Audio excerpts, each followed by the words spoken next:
Ladies and gentlemen, get ready. Please join me to welcome our guest of honor for this morning, Deputy Prime Minister, Mr. Heng Swee Keat.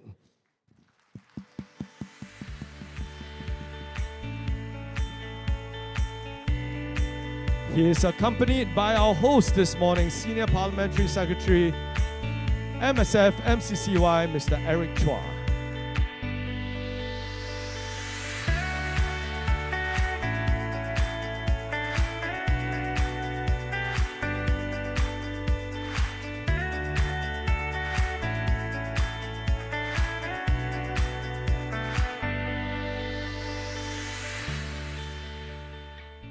A very good morning, ladies and gentlemen, friends. Welcome to the Singapore Volunteer Management Conference 2025. My name is Ricardo. It is a privilege to be back among all of you for the second edition of the Singapore Volunteer Management Conference 2025. Our first edition, of course, was held in 2023, and I was also the host then, so it's very nice to be back among all of you. I'm going to start the event with 3 quick points. Okay, the first point is to acknowledge and appreciate the people who have made this event possible. Okay, so let's give 3 rounds of applause. I like to kick off our show to our events by a little bit of warm up, right? So first, can we give a round of applause to our guest of honor once again, DPM Heng Swee Keat, for being here with us. Thank you very much, sir.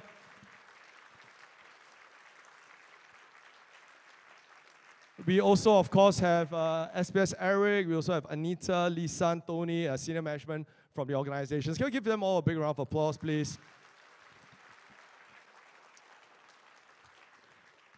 The second round of applause, ladies and gentlemen, I'd like you to give to the very, very hardworking people behind the scenes that have made today possible. Meetings after meetings, PowerPoint slide, version 1 to version 27, and then come back to version 1 again through the last 6 months to make this possible. Can we give the organizers, NCSS, a big round of applause? Not easy, never easy, bringing so many people together.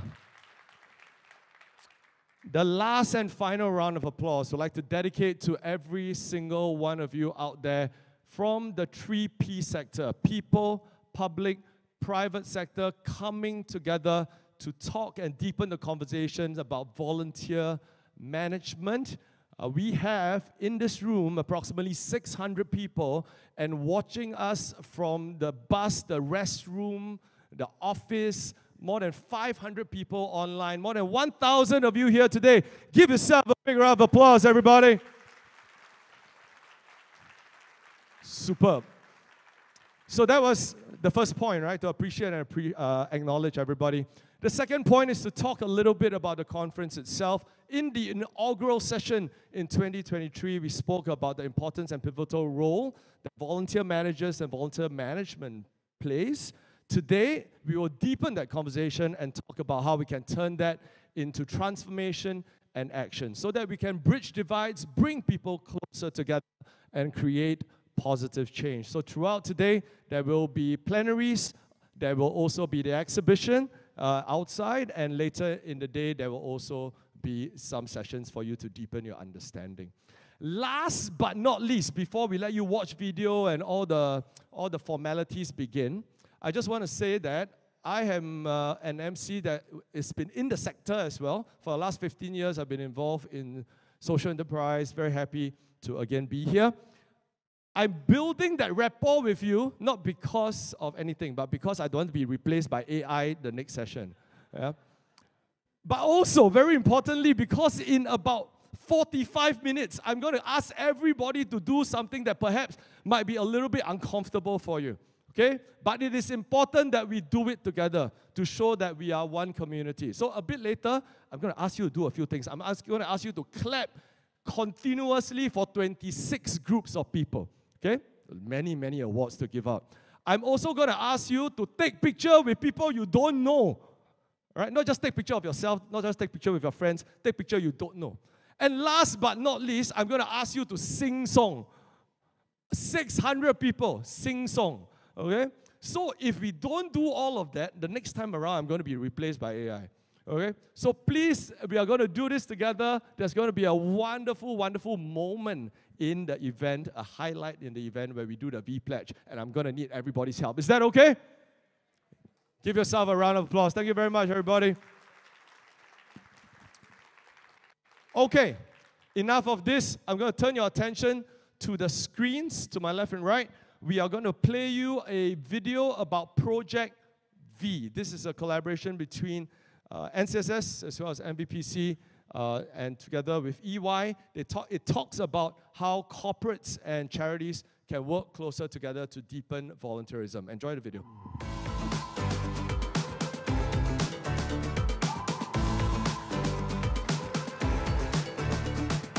Volunteering means it is unconditional love that you give it to the society as you get from anybody else. Especially under this corporate social responsibility, it's our duty to actually serve the community.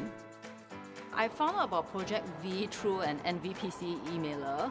I actually saw it as an excellent opportunity for ATOS to embark on a guided and structured framework, and I think NVPC actually has the ability of matching, organizations like ATOS who's really keen on giving back. My commanding officer itself, she was also present on the first day. I was so surprised. She more busy than us. My big boss can do things, definitely I also can do. If I can do means my ground officer, everyone can do. Yeah, so as opposed to a one-off big bang, this is a longer-term partnership, which is what I really, really liked about this. So the scheduling became a little bit challenging, but with the help and the understanding of Bethos and also our employees, we managed to find the right dates so that more of them can participate. Thankfully, my work is flexible enough, and I also have understanding managers, so we can make some arrangement here and there that is not affecting on my work. At the same time, I still can volunteer. This is our second time working with the Project V team. I think we felt very supported throughout the whole process. They will indicate to the corporate directly on what are the minimum criteria that they have to hit before they can actually collaborate with us. The beginning, they were a bit shy and then very hesitant, to open up. As I come more times, they kind of recognize me and get more comfortable with me and able to relate to me about their daily affairs, We saw that the seniors actually got quite attached to the volunteers. In fact, today being the last sessions, I actually heard some of the seniors asking are you coming back? Will you come back and join us? So highly encourage all companies to get on board right now. Don't wait, don't hesitate. Project V will help you get there. As companies, we're not here to just make money. We are also here with a purpose to help the community and to give back. That is really, truly what matters the most.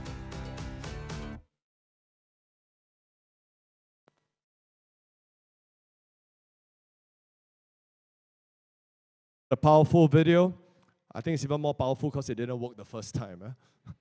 Ladies and gentlemen, can we please join me in a round of applause to welcome our guest of honor, Deputy Prime Minister Heng Keat, for his welcome address. Thank you, sir.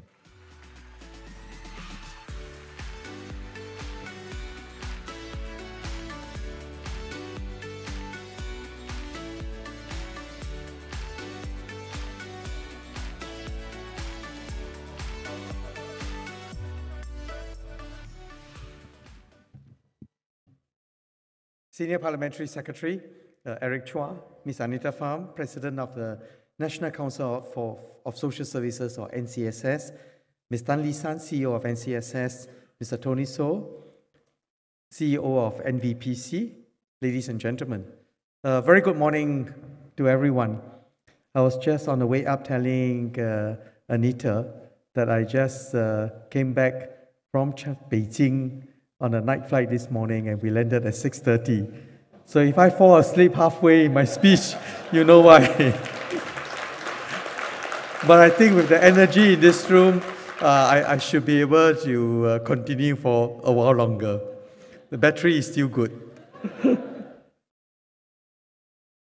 And we also heard, of course, that earlier the NCSS staff actually worked very late into the night to prepare for this with many, many rehearsals, Singapore style. But as with all rehearsals, you need one more just when the event starts. Now, let me first extend a very warm welcome to all of you to the Singapore Volunteer Management Conference 2025. Now, more than 600 of you are here in person and another 500-600 are online. So to our online friends from all over the world, welcome. Now, this strong participation is a sign, this strong participation shows the commitment of all of you, as well as the relevance of the program that NCSS has put together today. This year's, we are celebrating SG60, and building a caring and inclusive society has been an abiding priority for the government and our people since Singapore's independence. Mr. Lee Kuan Yew and his team worked with our pioneer and Merdeka generations to build up Singapore's economy, infrastructure, housing, education, and in fact, many, many aspects of Singapore. But at the same time, they were also focused on nurturing our hardware. They recognized that fostering strong social and community bonds, developing a one united people is equally critical to Singapore's and our people's success and well-being. And subsequent generations of leaders have shared this conviction. Our early efforts in forging a strong social compact have helped Singapore weather moments of crisis over the years. The most recent one is during the COVID-19 pandemic. We saw many heartwarming stories of Singaporeans coming together to support one another. Preserving and deepening this sense of solidarity remains a work in progress. A cohesive society must never be taken for granted. In many parts of the world today, societies are increasingly divided and fractured. The overall effect is a decline in trust among people and a loss of optimism for the future. And this fits a vicious cycle of gloom and doom. Singapore, as a small and young nation, must never succumb to such divisions. Since 2022, the government has worked with our people on a Forward Singapore vision to refresh our social compact and shape our shared future together. And this was started by, of course, Prime Minister Lawrence Wong a few years back. Key planks under the Forward Singapore agenda include empowering low-income families, supporting disadvantaged and vulnerable groups, and enabling our seniors to age well. Through Forward Singapore, we aim to work with Singaporeans to deepen our sense of social responsibility towards one another and to build a better home for our people.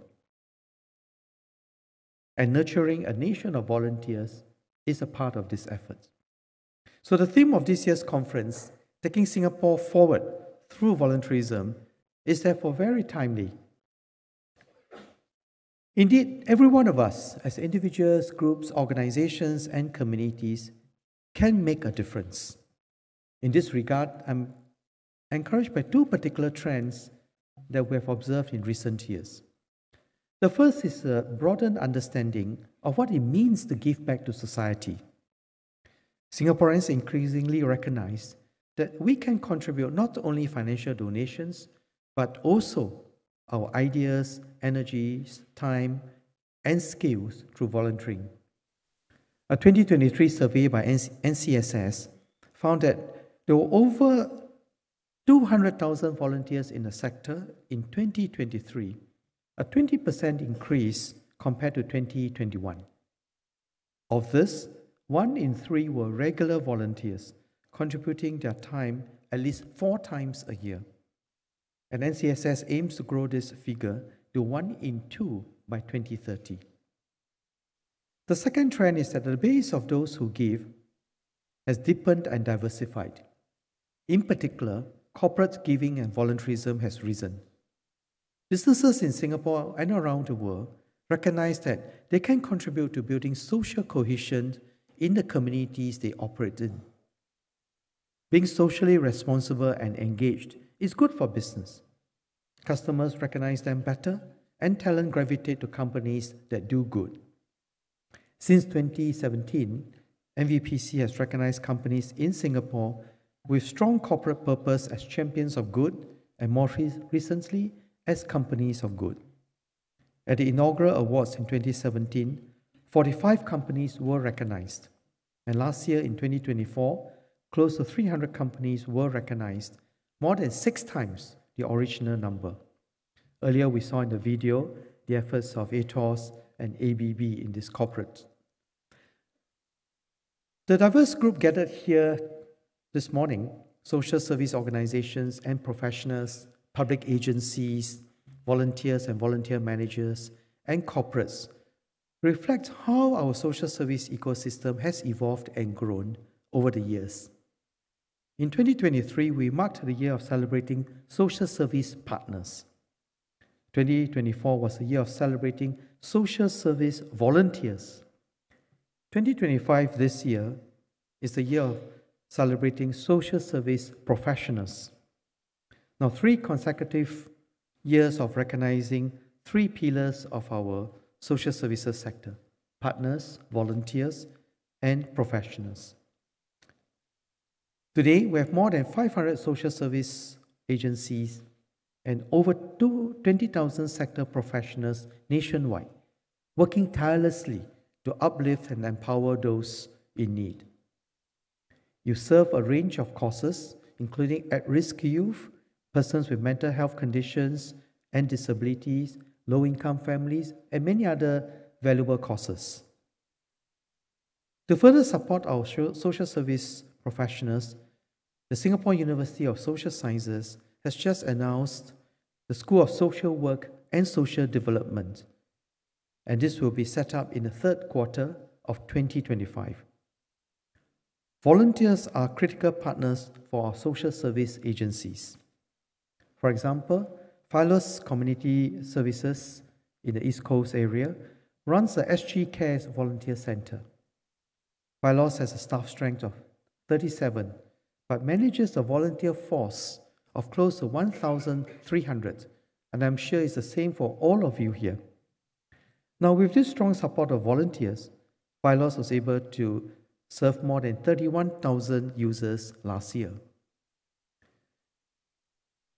Given the importance of volunteers, our social service agencies recognize the value of managing volunteers well. Today, almost 7 in 10 social service agencies have hired dedicated volunteer managers, and 8 in 10 have implemented strong volunteer management practices and processes. I see many of our volunteer managers here.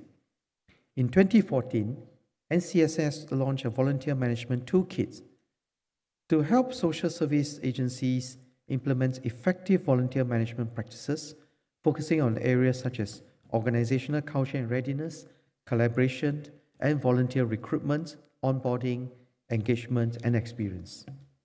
This toolkit was upgraded in 2020 and will be refreshed further later this year as a Volunteer Management Toolkit 3.0. Now, in the coming years, the scope and scale of demand for social services in Singapore will continue to grow. To meet this rising demand, we must find innovative ways to manage the demand and to match the demand with supply efficiently and effectively if we are to make a difference to the lives of the people that we serve. So let me suggest 3 ideas for your discussion later today and beyond. Now, first, to step up transformation in social services, in the social services sector. Since 2017, I've chaired the Future Economy Council and now the Future Economy Advisory Panel that has steered Singapore's economic transformation. The Council's flagship was 23 Industry Transformation Maps, or ITMs, to guide different sectors of our economy to grow new capabilities, build greater resilience, and to seize new opportunities. Across the 23 maps, the work in each sector was centered on 6 horizontal pillars. They were namely productivity, technology and innovation, jobs and skills, internationalization, resilience, and sustainability. And this work took time and dedicated efforts, but strengthened our economy We achieved good growth in labor productivity and wage increases. We also weathered the impact of the COVID pandemic well in our economy. So I encourage our social services sector to also undertake a systematic transformation. So may I suggest three, if you like to do that, may I suggest three possible pillars for your deliberation for this transformation. One is in digitalization. The digital era is already transforming economies and societies all around the world. When I was in Beijing recently for the Zhongguancun Forum, I saw the extensive deployment of technology and of robots. And I had very interesting discussions with the people who were working on robots. And I must say, I am very impressed with the progress that they have made in the use of robots. Yeah. I asked them whether robots could be used in the social services sector, and they gave me interesting answers. I'll share with you later if you are interested. Yeah. Now, so the digital era is transforming economies and societies around the world. And in fact, recent advances in artificial intelligence and robotics will accelerate this wave of transformation. Earlier, our MC, Mr. Ricardo Chua, joked that, will he be replaced by a robot? Yeah. The truthful answer is that he may be. But I think there's one thing that would save his job, is that he's very quick-witted. I don't think robots are as quick-witted yet. They can do robotic things. He's very human. And I think he has a great way of building rapport with people, with connecting with people, with all of you here. So I think, Ricardo, your job is safe for now.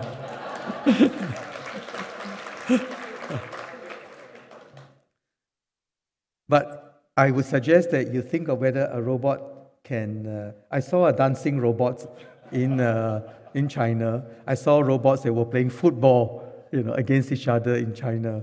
So maybe you may have a dancing partner robot with you in the future work. Yeah. But back to a more serious matter, I think if we look at the use of digitalization, the first way of digitalization, using digital technology, the use of now artificial intelligence, we should seriously consider how we can build a digital infrastructure for our social services sector. How can we aggregate demand and provide shared services in functional areas like IT, finance, volunteer management, administrative work, and so on. Because doing this allows us to use the resources, including many of our donors' contributions, to more optimally channel it to the core function of social service agencies, which is to directly support our beneficiaries. Now, another possible pillar for this transformation is to take a citizen-centric approach, to take a family-centric approach. Now, beneficiaries often have multiple needs that cut across different agencies. Very seldom do they have only one issue. But for our social services agencies, just like our economic agencies when looking at companies, one agency was in charge of helping people to look at how to digitalize, another was looking at how to train their workers. But if we adopt, say, a digital technology, then the training of our workers will be quite different. The skills that are needed by our workers will be quite different. So to do it at cross-purpose for our companies, we had to change that and say, let's look at a more company-centric approach. So in the same way, I hope that we can support our citizens, support our families in a much more citizen-centric, family-centric way by doing it more holistically. And by collaborating across agencies, pooling your resources to serve the beneficiaries more holistically will be one important way, and without diluting the passion and enthusiasm of your respective volunteers for causes that they are passionate about. Some of you will be passionate about children's education, some of you will be passionate about helping the poorer members of our society and so on, but doing it in a much more holistic way will support the citizens better. And in fact, this is one of the aims of the project that Minister Masagos launched, the Comlink project, so that we can look at it at the family level and look at it in a step-by-step way as to which members of the family do we support, what are the core things that we need.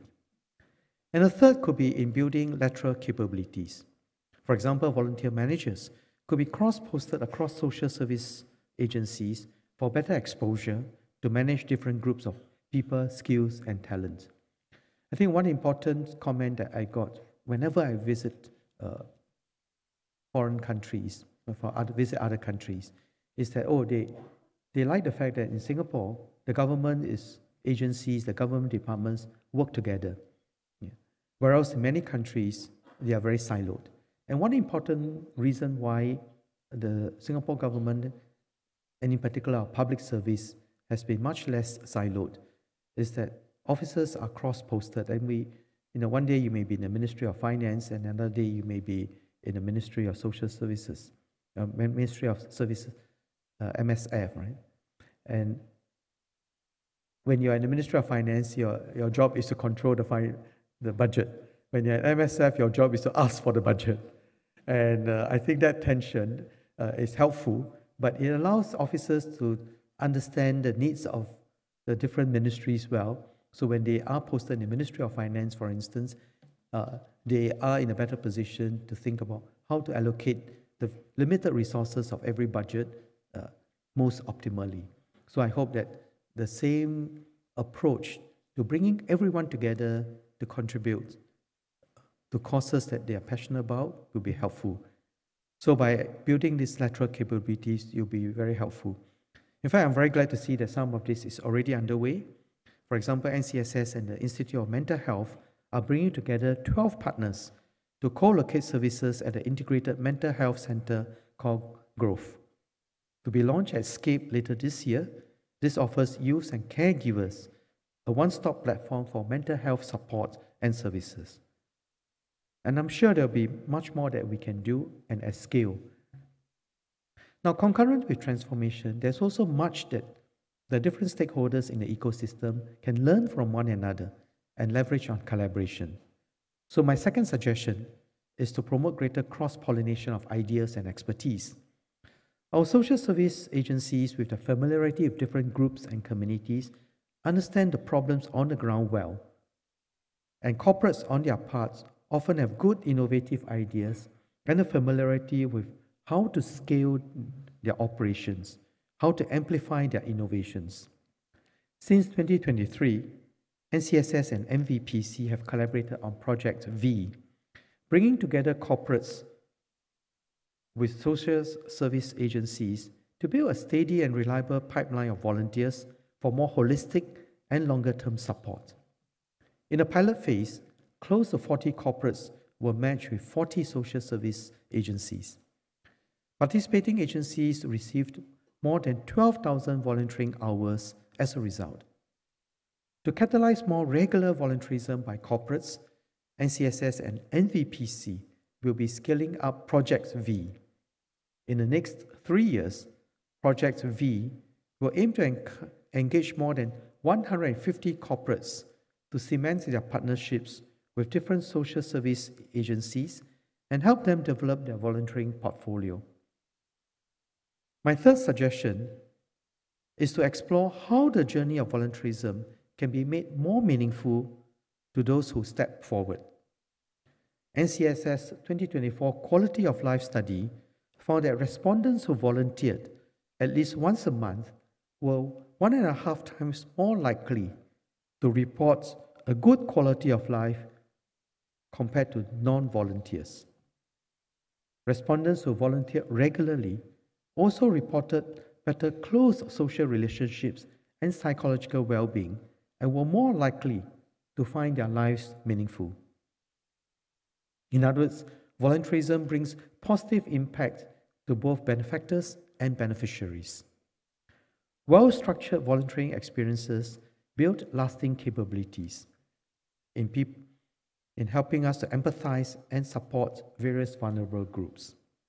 Now, these qualities go beyond the volunteering experience. They mold individuals to be better citizens, family members, friends, and colleagues. A well-structured volunteering experience can therefore keep volunteers driven and motivated to give more of themselves, and also be more broadly transformative to volunteers' holistic well-being. Let me also suggest working with the Ministry of Education. For many years, MOE has a community involvement program for our students. And when I was at MOE a decade ago, MOE launched a student-centric, values-driven education. Character and citizenship education was introduced. In fact, was to put together all the different programs that we had to integrate the various efforts. And volunteering by our young will be an important part of their education to help them build an understanding of our society, to help them build empathy for people around them. So before I conclude, let me briefly recap the main points. First, building a more inclusive, caring, resilient, and cohesive society remains a priority for the government 6 decades into Singapore's independence. It is a key objective under our Forward Singapore agenda that Prime Minister Lawrence Wong announced 2 years back. Second, achieving this will take the collective efforts of everyone in our ecosystem. Enabling and sustaining greater volunteerism is one powerful driver within this ecosystem. And third, our social service agencies can embrace transformation and collaboration, including with corporates, to better harness volunteerism to achieve greater impact for our beneficiaries. By doing so, we can both shape more positive ground outcomes and keep volunteers motivated and engaged. We celebrate SG60 this year with the theme, Building Our Singapore Together.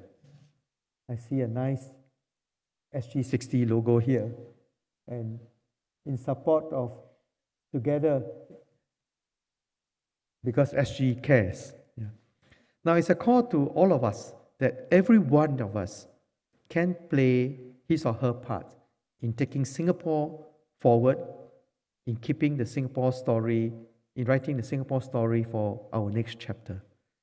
I'm glad that we will be recognizing 26 pairs of social service agencies and their corporate partners this morning for their contributions in supporting Project V. Let me thank all volunteers and volunteer managers over the many years for your dedication and service to Singapore and for your tireless efforts in helping to improve and uplift the lives of others. It is very challenging work, and you set a good example for others to follow. On this occasion, let me also encourage all Singaporeans and residents to give and contribute to SG Share, a national giving initiative by the Community Chest. This will provide reliable and sustained funding to support many critical social service programs. With your collective giving, both in donations and volunteering, and with the professional management of our social services agencies, we can empower individuals in need to live with dignity in a more caring and inclusive Singapore. The Singapore we live in today was shaped by the hard work and collective contributions of the generations who came before us. So let us work together to shape a better future for our nation, not only for ourselves, but also for those who come after us. So I wish you fruitful discussions throughout the rest of the conference today. Thank you very much. Thank you very much, DPM.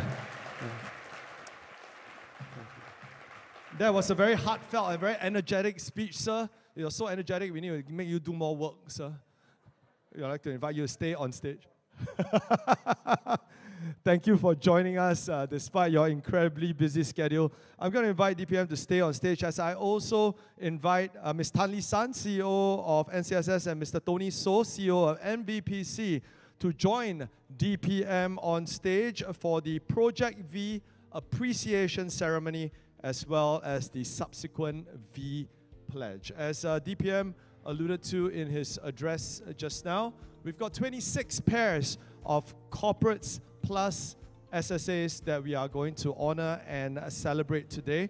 And DPM also gave us a target of 150 over the next few years. So if you come over the next few years, this one have to be 3-day conference, because we got so many success stories. So they are starting to line up. We've got everybody organized. Very happy to say, to report that Project V 2024, within 6 months, saw 2,400 volunteers contributing more than 6,000 hours and supporting over 10,200 service users. All right.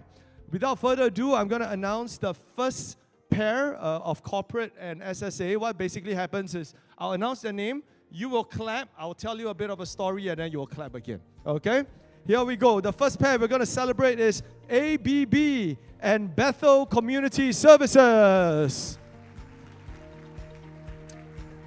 Now, ABB and BCS conducted community outreach activities such as visiting residents, distributing gift packs, and promoting initiatives in residential blocks within BCS service area. ABB's commitment to support service users in programs beyond Project V has enabled BCS to scale up and accelerate strategy plans. Very nice. Perfect. Let's give them another round of applause, everybody.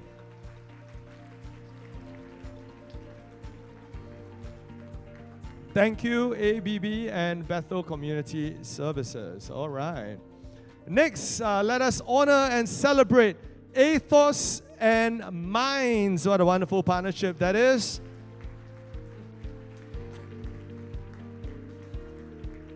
Ethos and Minds co-created a program to befriend persons with intellectual disability through various outdoor activities. Both partners made significant strides in boosting returning volunteers and allowed for Minds to realize its long-term hope of conducting outdoor programs. Wonderful. Let's celebrate and appreciate Ethos and Minds, everybody.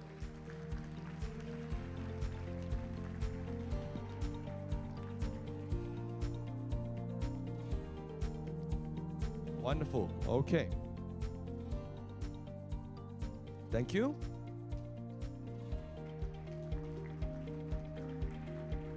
Our third pair that we will celebrate is AgroCorp and Bartley Community Care Services.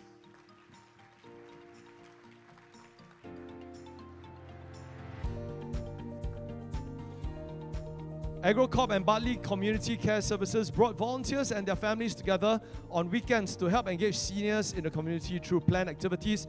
One such activity is an expense-covered zoo outing, which allowed seniors to connect with nature and create lasting memories. Big round of applause, AgroCorp and Bartley Community Care Services.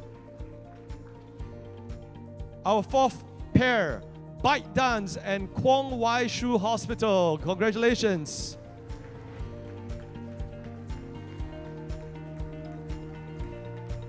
Bite Dance and Kwong Wai Shu Hospital conducted planned activities to regularly engage senior residents, ensuring volunteers felt supported while fostering genuine connections. Both partners celebrated a deepened partnership and activities that allow the seniors to look forward to. Ladies and gentlemen, Bite Dance, Kwong Wai Shu Hospital.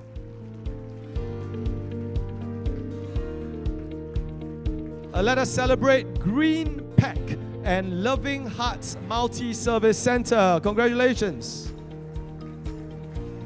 Green Pack and Loving Hearts Multi-Service Center conducted volunteering sessions to befriend seniors after communal dining.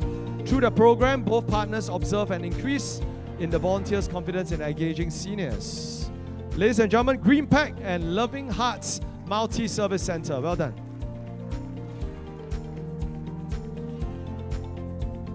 We now celebrate JP Morgan Chase Bank, NA, and Shine Children and Youth Services. Well done.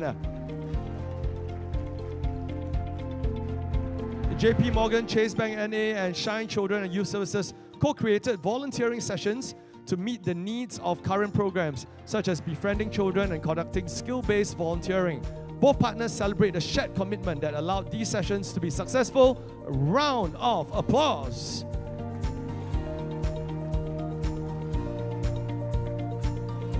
My absolute favorite coffee, ladies and gentlemen, Nespresso and Canossaville Children and Community Service. Big round of applause.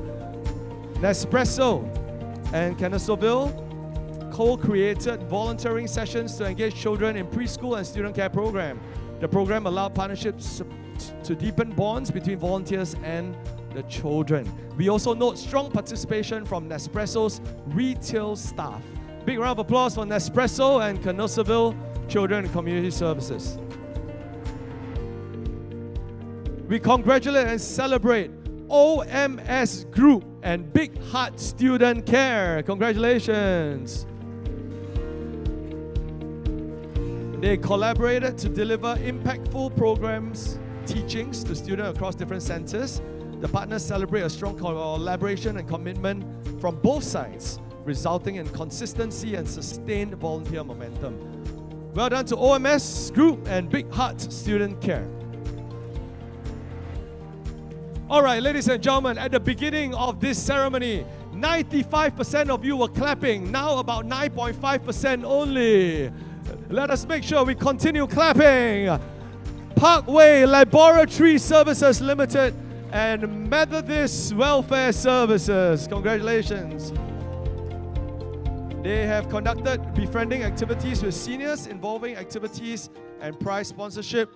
They have successfully partnered up to ensure that there is less social isolation among seniors, bringing together all diverse backgrounds. So let's give them a big warm round of applause.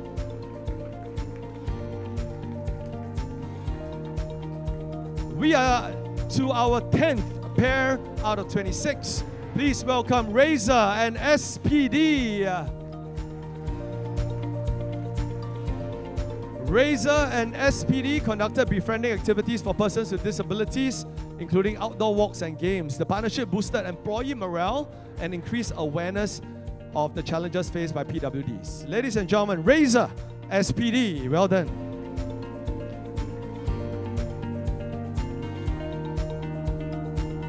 The 11th pair, ladies and gentlemen, please welcome Salesforce Inc.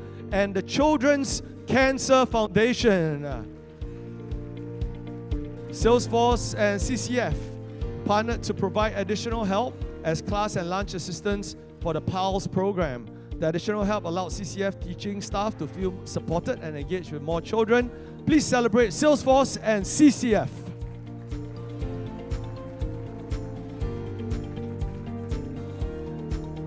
Let's give a round of applause now to SBS Transit and MSF Comlink Plus. SBS Transit and MSF Comlink Plus partnered to befriend lower-income families. This partnership has allowed MSF to address the needs of families across 17 social services offices by providing support and connection to complement the coaches. Let's celebrate SBS Transit, MSF Comlink. Well done. Our 13th pair is ST Engineering and the Salvation Army.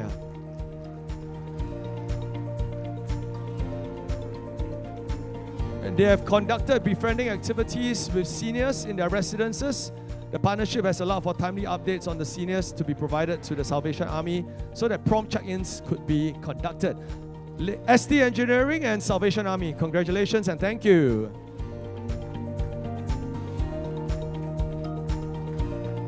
Our 14th pair is Tacity Group and Yong En Care Center. Congratulations, well done.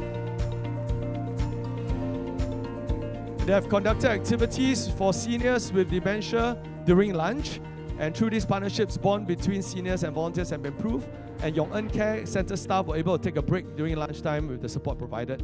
Thank you very much, Tacity Group and Yong En Care Center. Well done.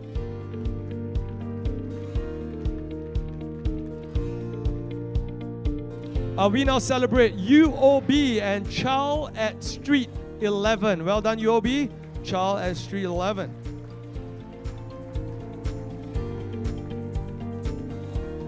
They have conducted sessions for children, including learning topics in outdoor gardening, exploring the community pond, and visiting the treehouse. Through the partnership, teachers were supported and more attention was provided to the children. Congratulations, UOB and Child at Street 11.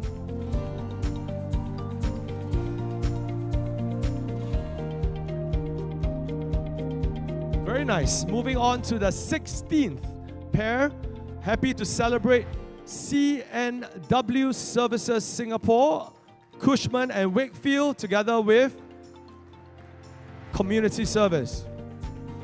CNW Services Singapore and Cushman and Wakefield Community Service. That's the partnership. They have conducted activities such as outings and food making to engage single-parent families. They were able to enjoy activities that they otherwise wouldn't have enjoyed, connecting families and volunteers. Well done. Big round of applause to our 16th pair.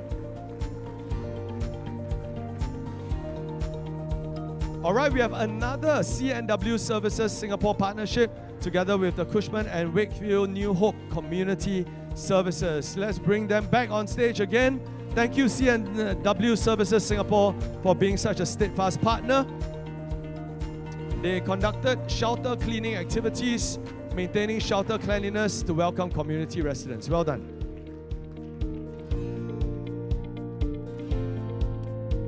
Thank you once again, CNW Services Singapore and Cushman and Wakefield New Hope Community Services. Well done. All right, our 18th pair. Please welcome Standard Chartered Bank together with Faith X. Well done.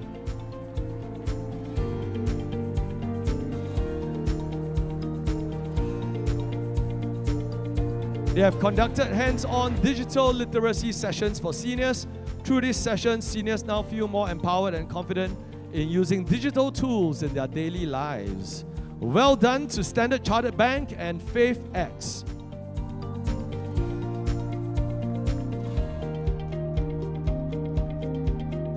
Please join me to welcome once again Standard Chartered Bank and Presbyterian Community Services.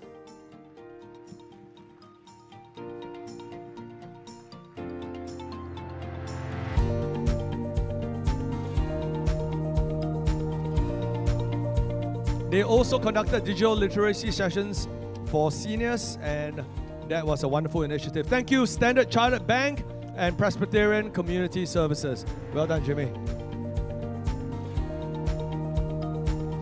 All right, 6 more, everybody, 6 more. Wonderful pairings to celebrate. Please join me to welcome the Fullerton Hotels Singapore and Care Corner. Well done.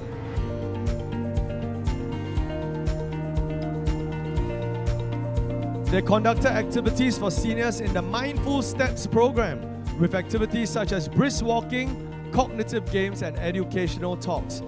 This support has provided positive feedback from seniors, and it has allowed this program to run more regularly. Well done to Fullerton Hotels Singapore and Care Corner. We also want to celebrate UBS and Care Corner. Well done.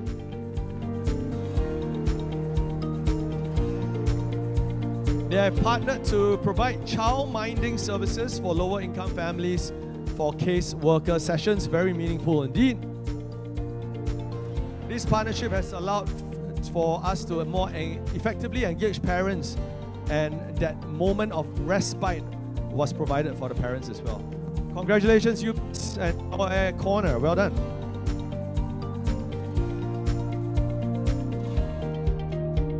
Please join me to welcome HP and the National Kidney Foundation.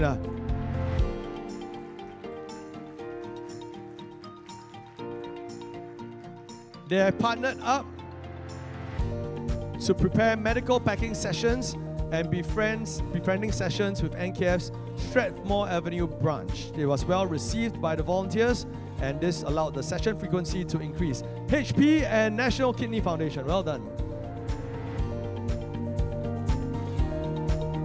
Also with the National Kidney Foundation, we celebrate Nelson IQ. Well done, everybody. Round of applause. Nelson IQ and NKF also prepared medical packing and befriending opportunities. The partnership deepened through Project V, expanded and included awareness talks and fundraising events. Ladies and gentlemen, Nelson IQ and NKF, National Kidney Foundation, well done. 3 more. Please celebrate Dell Global BV Singapore Branch and Lions Befrienders Service Association. Dell Global BV and Lions Befrienders conducted outreach services through door-to-door visits to befriend seniors and encourage community participation.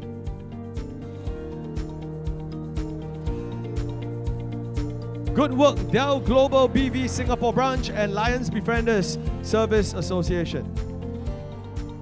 All right, we're going to keep Lions Befrienders Service Association on stage as we bring Great Eastern, their partner, to come on stage. Well done, Great Eastern.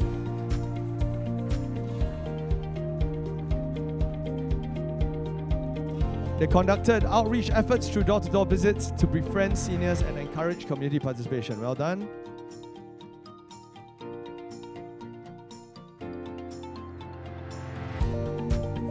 All right, let's make sure we take that photo.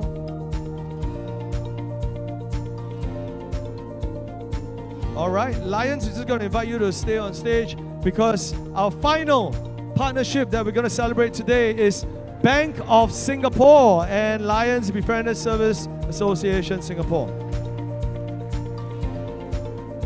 This partnership celebrates the strengthened support network for seniors and the meaningful relationships fostered. Thank you. All right, let's grab that photo. All right, team, stay on stage. Everybody stay on stage. That was 1 out of the 3 highlights done. Our second highlight, I'm now going to bring on stage for the V Pledge to join DPM Heng. We are going to have SPS, Mr. Eric Chua, NCSS President, Ms. Anita Pham, and all the recipients to come back on, please. Come, everybody, come back on, come back on. Okay, so let's see, let's make sure we have everybody, okay? So DPM Heng is here, Lisan is here, Tony is here, SPS is going to come on stage, Anita is going to come on stage, fabulous. And then we're going to have all the Project V 2024 people. All right, team, we don't need to stand in one row. The stage is not big enough. Yeah. 2-3 rows. DPM, if I don't mind, can you get you one step forward? All right, stand 2-3 rows, everybody. This one is totally not rehearsed. What comes, comes. All right, so we're just going to get everybody together. Thank you, Eric.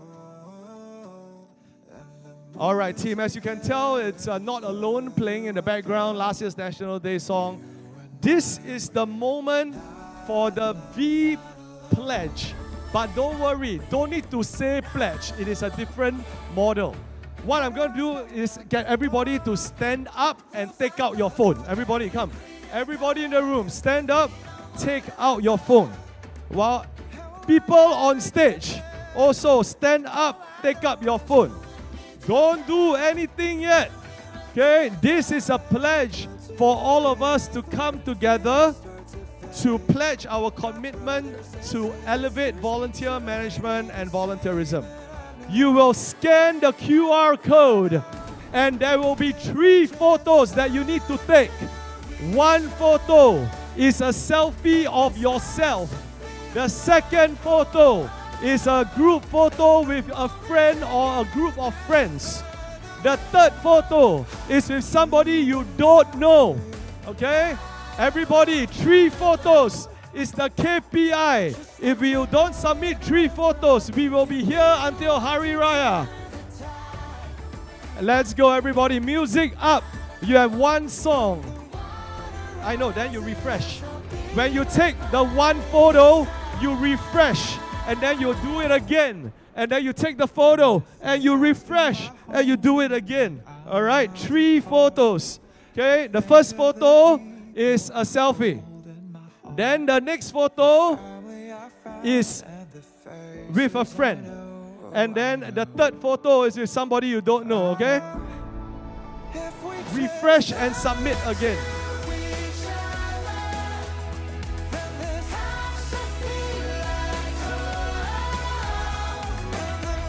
One song to do this.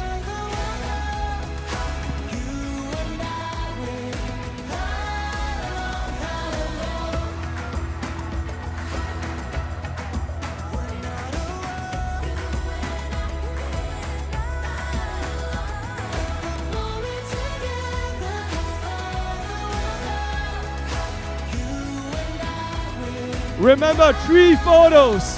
Okay, 3 photos. 1 selfie, one with a group of friends, and one with somebody you don't know. All the photos are starting to populate on screen already. You need to refresh to do it again, okay? Refresh to do it again. Okay, refresh to do it again.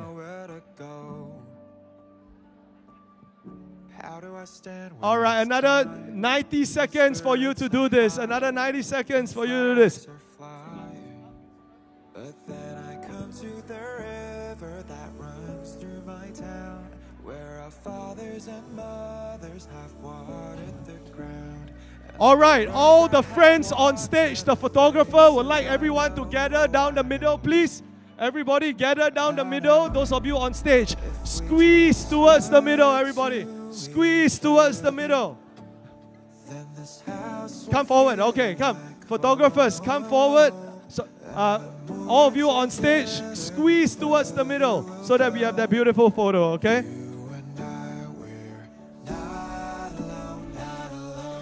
All right, another 60 seconds before we move on to the last segment of today.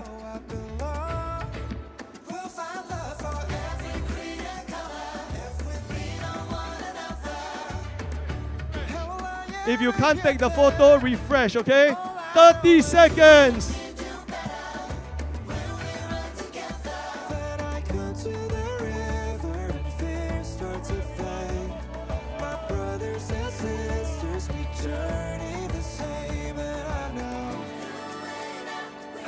Ten more seconds. Don't sit down after this, okay? All right, team. Music down. If you are done, the next activity is to turn on your torchlight. Everybody, turn on your torchlight. Okay, turn on your torchlight. Thank you. Thank you. Turn on your torchlight, everybody. Turn on your torchlight. Where are my microphones? Okay. Where is my singers? Ah, sir. This one, pass to you. One. Thank you, sir. Thank you. Lisan. Where's Lisan? Lisan, I'm told that your singing not bad. Yeah. So,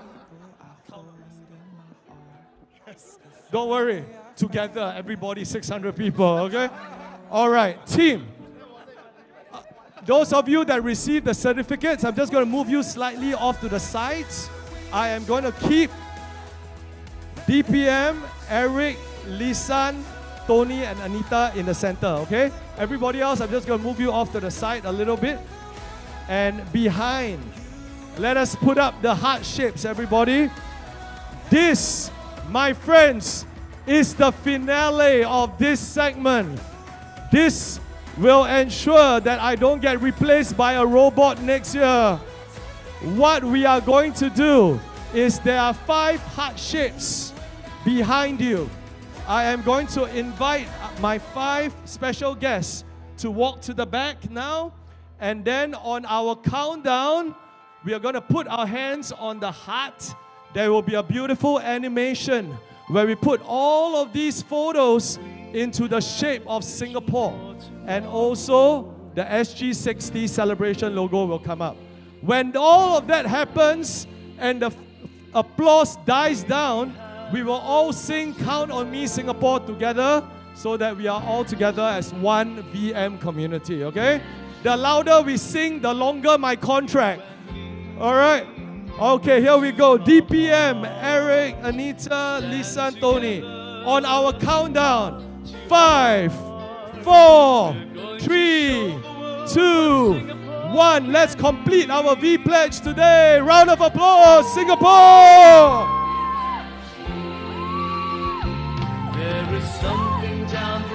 All right, it's all going to come together now in a few seconds. Everybody, put your hands in the air. There's a spirit in the air. It's a feeling. Beautiful. Look at that. Round of applause. The V pledge completed and successful. Building a nation of volunteers together.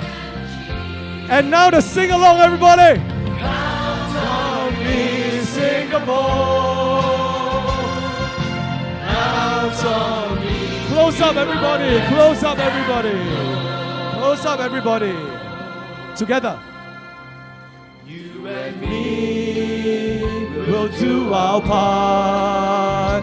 Stand together, heart to heart.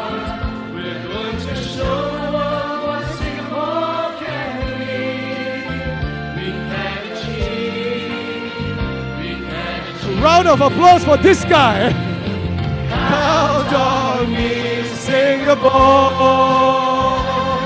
Where are my other microphones? Count on me to give my best and more. Last one. We'll do our part. Stand together, heart to heart. Put your hands in the air. To show the world what Singapore can be. We can achieve. We can achieve. One more time. Count on me, Singapore. Put your hands in the air. Count on me, Singapore. Count on me to give my best and more.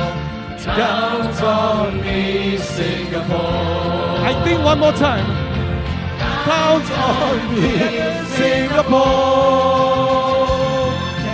Count on me, Singapore. Count on me to give my best and more. Count on me, Singapore. One last time. Together, Singapore.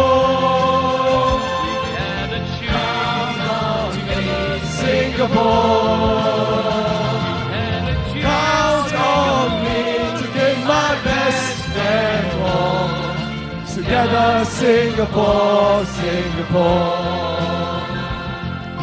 Together, Singapore, Singapore. Together, Singapore, Singapore.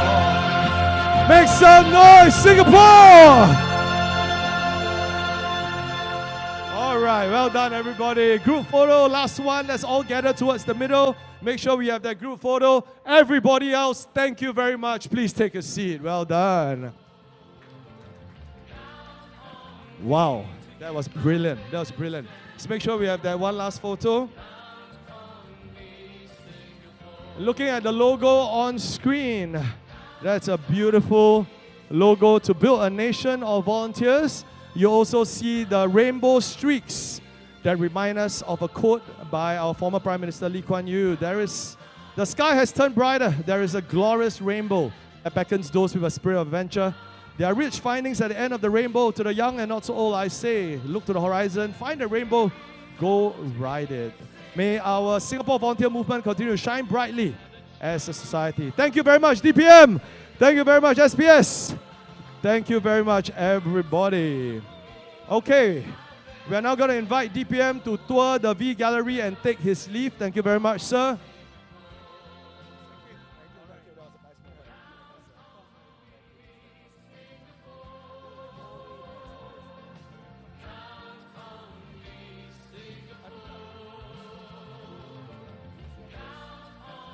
All right, we're going to just refresh the stage, and I'm going to have Anita. Anita's going to be on the next panel. So, Anita, your thoughts about the opening so far?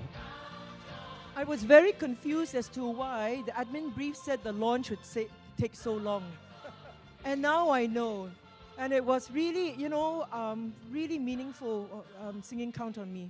And I just really felt the unity in the room, and we were all of one heart. And that's what it's all about, isn't it? So for me personally, it was a very meaningfully special moment. Thank you, thank you. Thank you, Anita. Big round of applause for Anita. Anita is going to just stay with me because she's going to be one of our panelists coming up. Ladies and gentlemen, yes, please. We are going to move on now to the plenary segment. But before that, team, thank you very, very much for taking part in that moment. We joke about AI, we joke about the robots, but that was a beautiful moment indeed. So thank you, each and every one of you. If you sang along, you put your hand up, you turn on your torchlight. Thank you very much. I'm just going to make sure I get them to sign me for 10 years, okay? Yeah? It's a joke, it's a joke. All right, team. Thank you. Really appreciate it, okay? Okay, now we're going to move on to our first plenary, Catalysing Individual and Societal Transformation Through Volunteering. On stage, we are going to do a few things. Number one, we are going to use Pigeonhole. Okay, Pigeonhole is for you to ask questions, upvote questions a little bit later. I'm sure there'll be a QR code coming on screen, all right? But our first panel will be comprising of Miss Anita Pham, President of SCSS. Let's give her a big round of applause. Thank you, Anita. We also have Mr. Liu Nam Soon, ASEAN Regional Managing Partner and Country Managing Partner, Singapore and Brunei of Ernst & Young. Very good. Yes, the QR code is on your left and right. So make sure you scan the QR code. I promise you no more sing-song, okay? Serious stuff. Yeah, go and ask your questions and upvote your questions. All right, we also have Madam Zulaiha Yusof, Deputy CEO of Yayasan Mendaki. And the last panelist is Ms. Cheryl Chen, President of S&P Global Foundation. Let's give them a big round of applause, please.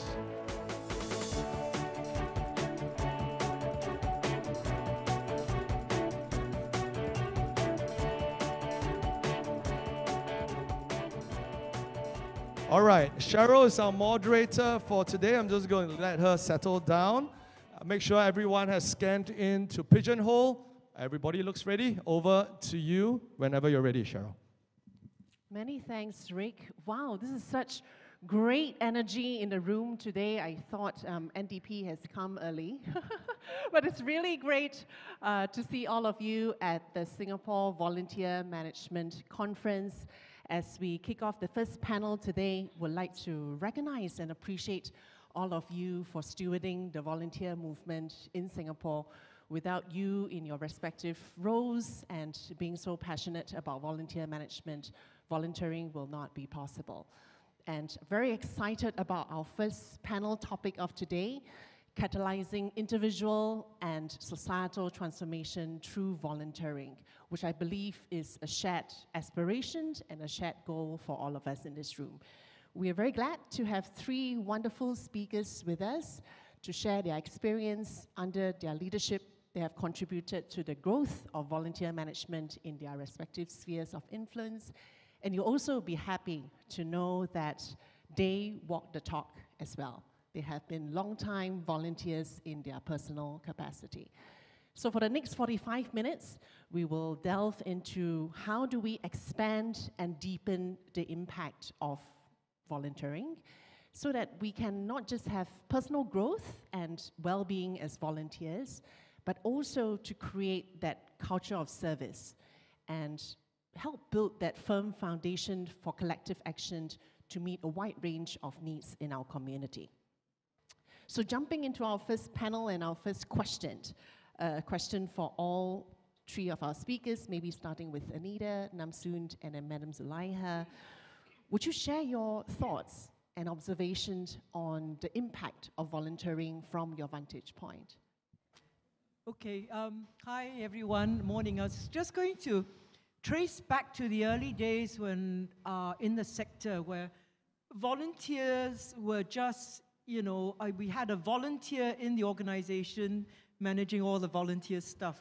So that's when it first started.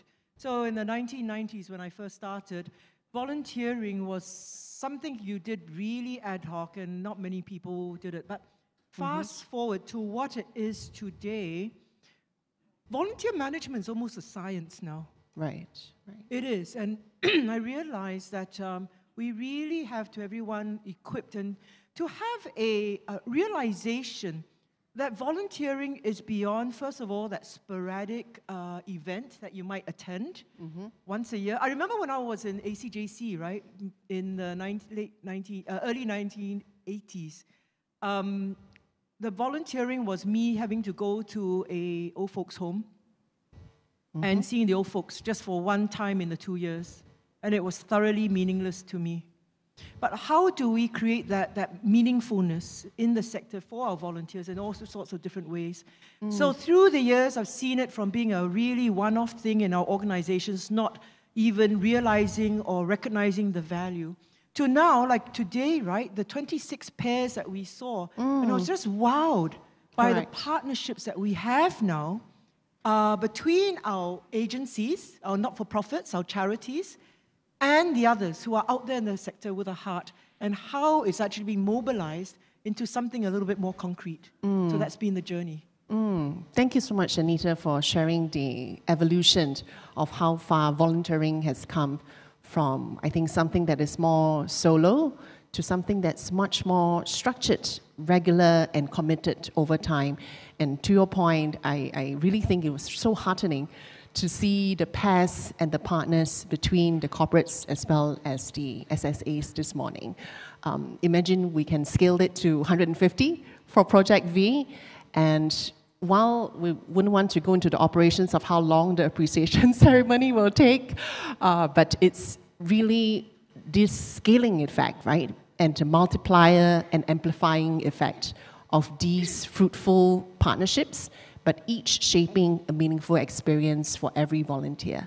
So thanks so much, Anita. Just one more thing, and it was a personal learning journey in realizing, because, you know, we recognize how limited our resources are in this sector. That I realized through the years that volunteers are a wonderful way to augment our very challenged manpower and workforce. Right. A many hands, helping hands approach to bolster the social service sector. Thank you, Anita. Namsund, coming over to you, what do you see as the impact of volunteering? So thank you, Cheryl, and first off, very happy to be here. Good morning, everyone. So EY is a professional services firm, so we can't help ourselves, a creature of habit. We have to look at frameworks. So when we look at impact, in terms of volunteerism, probably 3 dimensions. Number 1, from an individual perspective. Number 2, from a business perspective, and then ultimately a broader societal perspective. So when we look at the individual, really we're thinking of employees, right, within the firm and so on. So, and volunteerism, so last year we put in place in the firm, so I look after the Singapore firm and ASEAN. We put in place 3 days of volunteer leave. Oh, nice. To allow our employees to flex in terms of where they may be, most passionate causes where they can do volunteerism, and it doesn't matter. It doesn't have to be a EY affiliated, social agency or charity that they work on. And I think this alignment in terms of purpose with volunteerism, because I think particularly with the younger generation, and I'm not just saying it's just the young people, but there's a big emphasis that, for example, in our business, when you do an audit, it's more than just looking at, that the companies have a strong balance sheet, is well managed going forward, that you protect shareholders' interests. When you do a consulting piece of engagement, particularly in some of our neighboring countries as well, we're looking at how we can improve efficiency, but we're also looking at how we can look at matters like financial inclusion, right, to drive economic empowerment and so on. So that whole purpose and driving and linking it to the individual, we found has been really important. I think the other aspect and benefit and impact to the individual is that when we allow and kind of facilitate, and for volunteerism, for example, it supports very strongly employee development in areas like leadership, in areas like mentoring, right? And because you don't need to wait until you're a manager or partner or director to kind of exercise and develop some of these skills, which are very useful in any course of work and non-work. And then through the pro bono projects that the professionals take on, and I want to share a little bit more about skills-based volunteering, and I think that's quite important as well. How that enhance, and this is a bit of to what Anita, you raised about, enhancing social agencies, expanding the capacity to be able to kind of do the things that are really important. So from a business perspective, I share some interesting statistics. We all know from various studies that there's a strong correlation between organizations' financial behavior and how engaged employees are, how strong they identify with the purpose of the company. And you can, again, back to my earlier point, there's a nice segue to kind of bond the two together, right?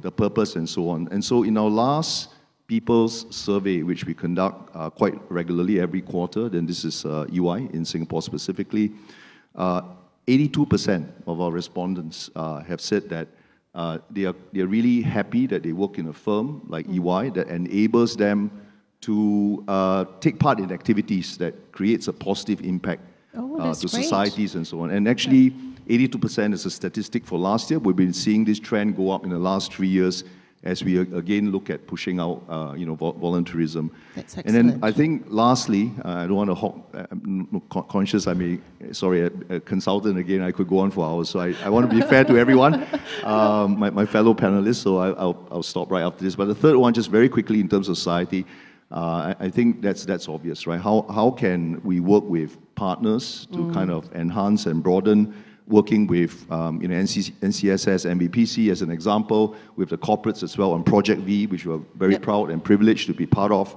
and to extend that reach to kind of bring the whole power of collaboration together for the purpose of volunteerism. Thanks so much, Namsoon, for putting it in that framework of the three parts, right? Both the individual, the company, as well as the society benefits from volunteering. From an individual perspective, developing new skills such as coaching or mentoring that will be helpful in the workplace.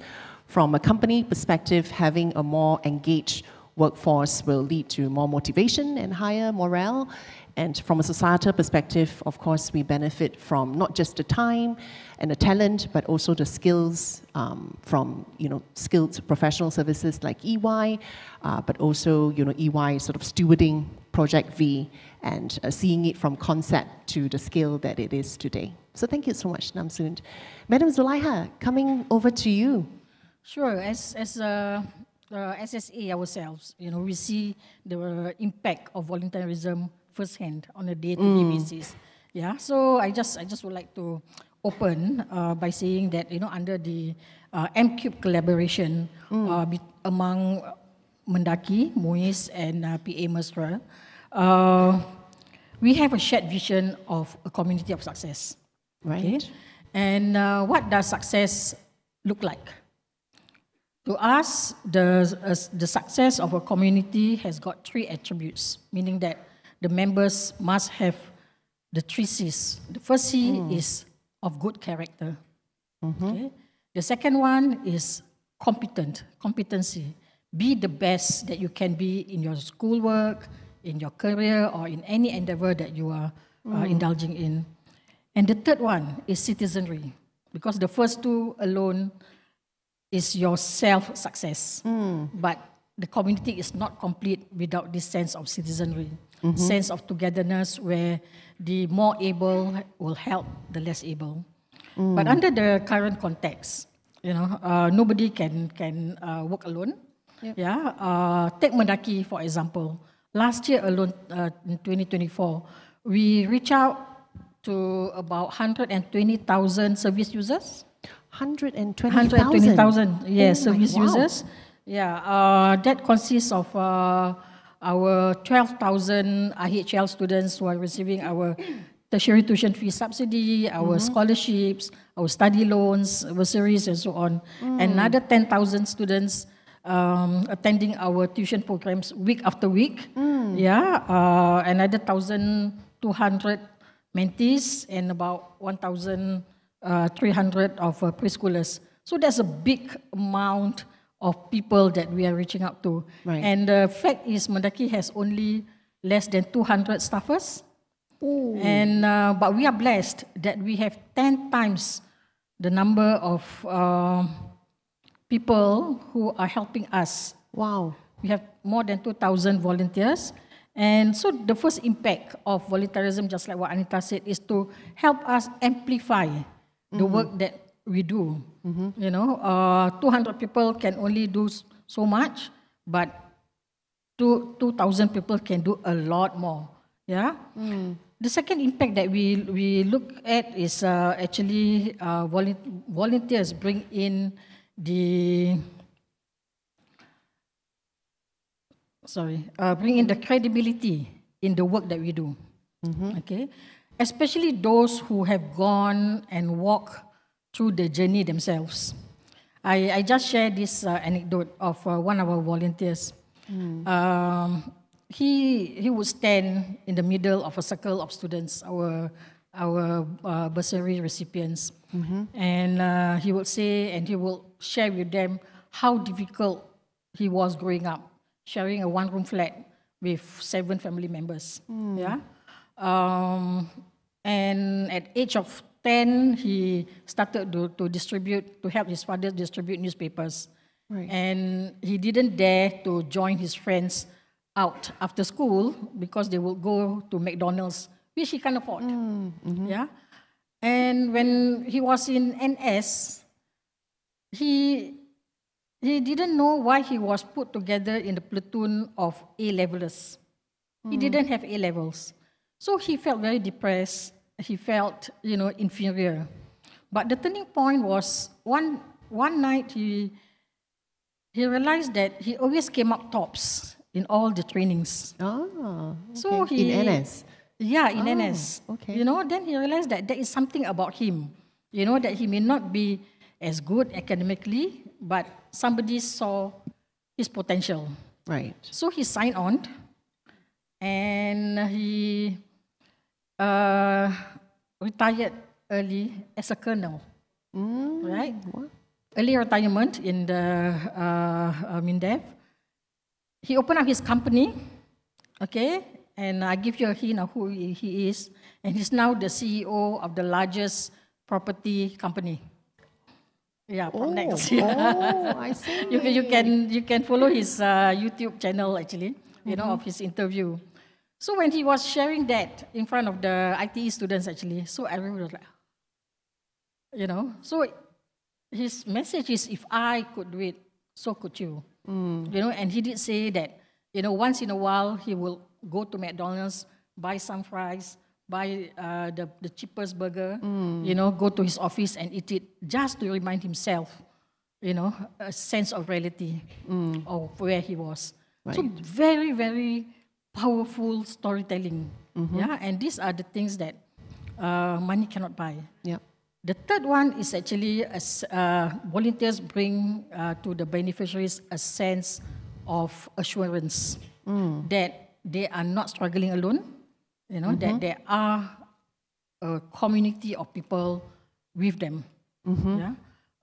And these are the 3 impacts that I see, and the last 2 are priceless. We cannot pay with money because it will take away the authenticity of the impact. That's right. Thanks so much, Madam Zulaiha, for sharing that on first, the community of success, right? Of character, competence, as well as citizenry. And it's a community of success, emphasizing on its... Sorry, just to add that our journey is not lonely. We have a lot of, I would say, also friends who are not only cheering us on the side, but they are on the ground with us in the marathon. Okay, 38% of our volunteers are non-Malays. Yeah, so thank you very much. Yeah. Excellent. I mean,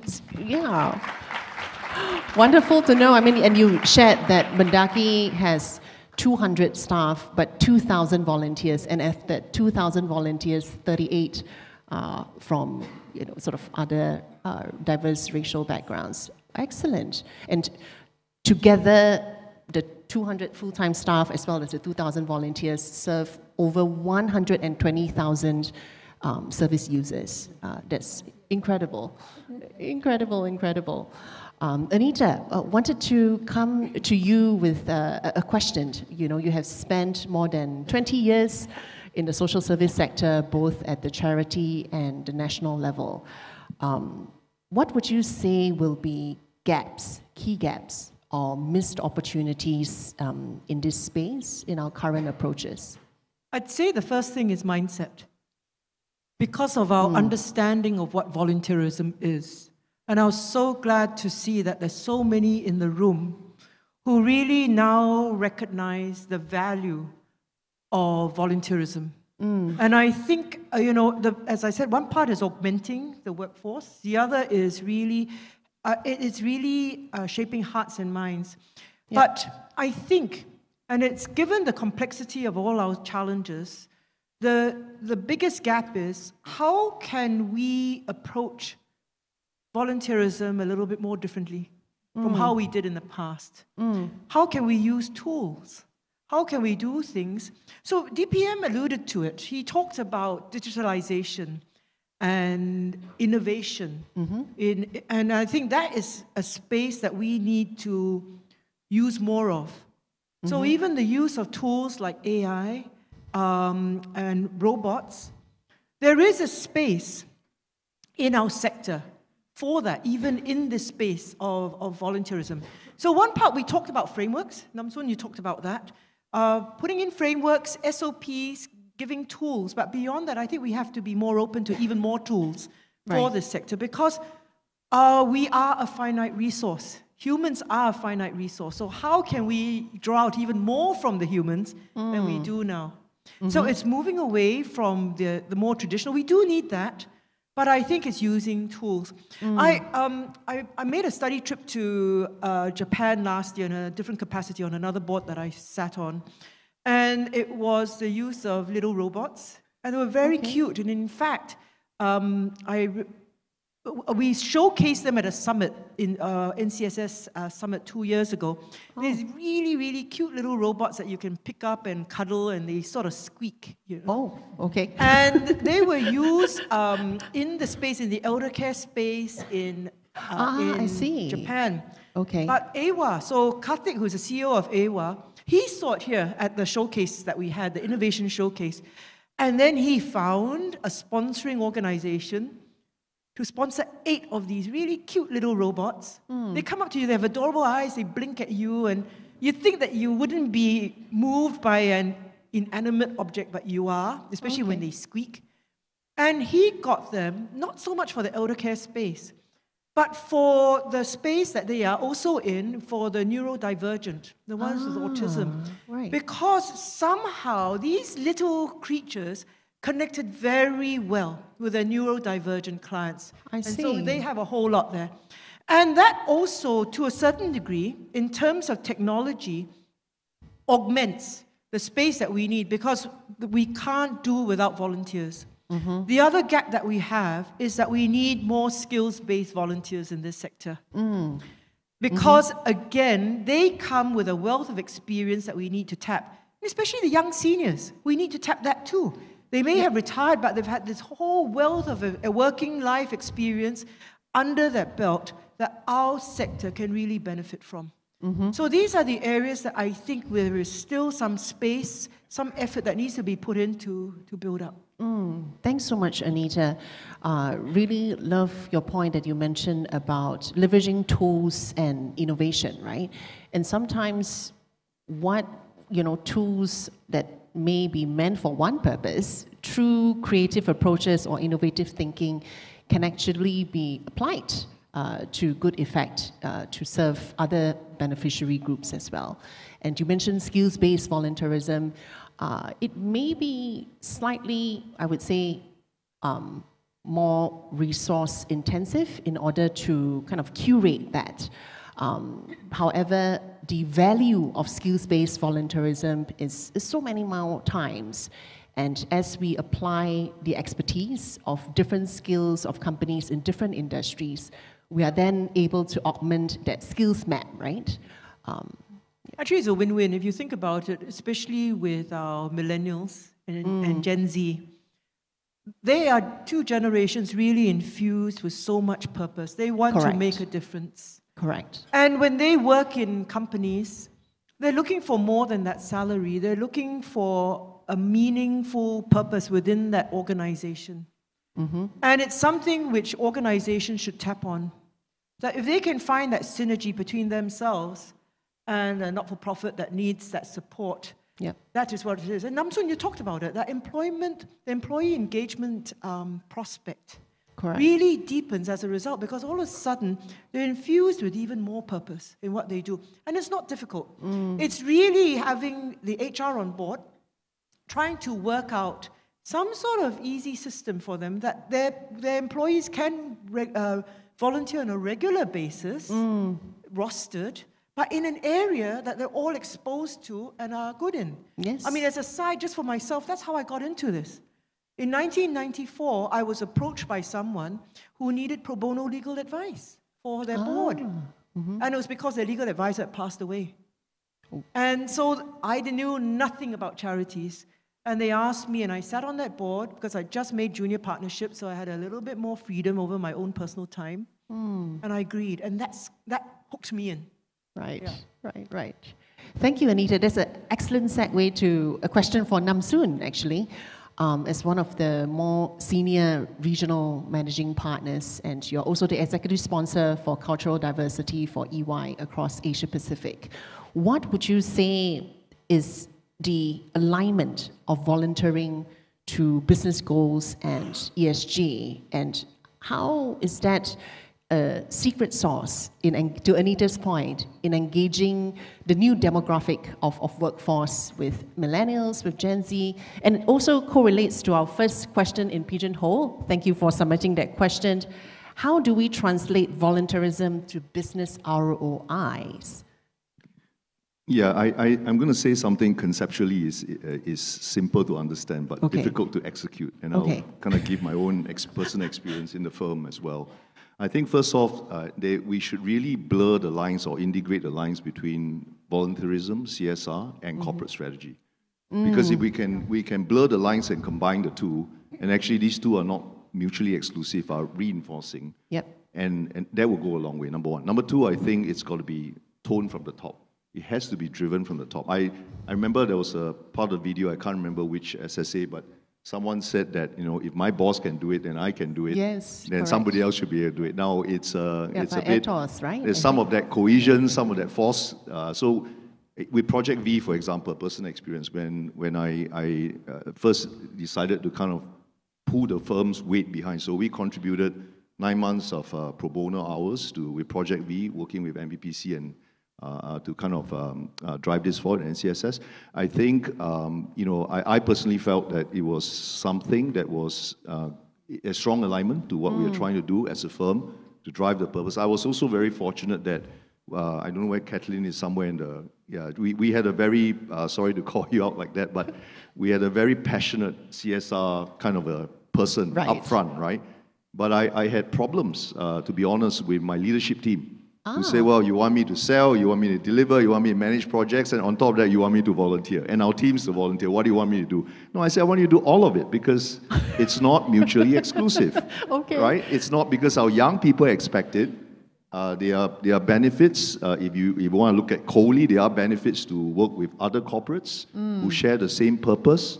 And so, I mean, without kind of, that was a journey that even we ourselves had to go through. And I think it comes back to the point around aligning business. Is not necessary, with volunteerism and CSR, it's not two separate matters. Right. And I think a lot of times when we work with similar equivalent corporates, I mean, SSAs, I'm speaking to the converted, everybody in this room has the heart in the right place, right?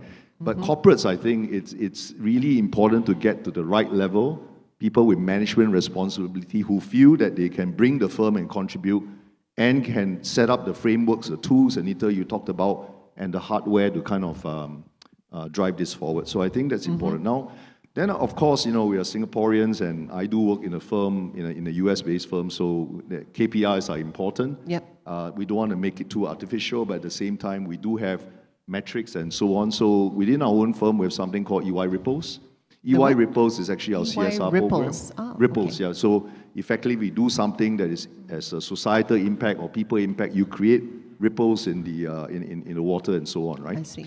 And then we have something called an ambition scorecard, which is our balance scorecard. So every 18 of us who are the regional managing partners, so I look after ASEAN, we are responsible to report. So I report to my global chairman and CEO, who's based in the US.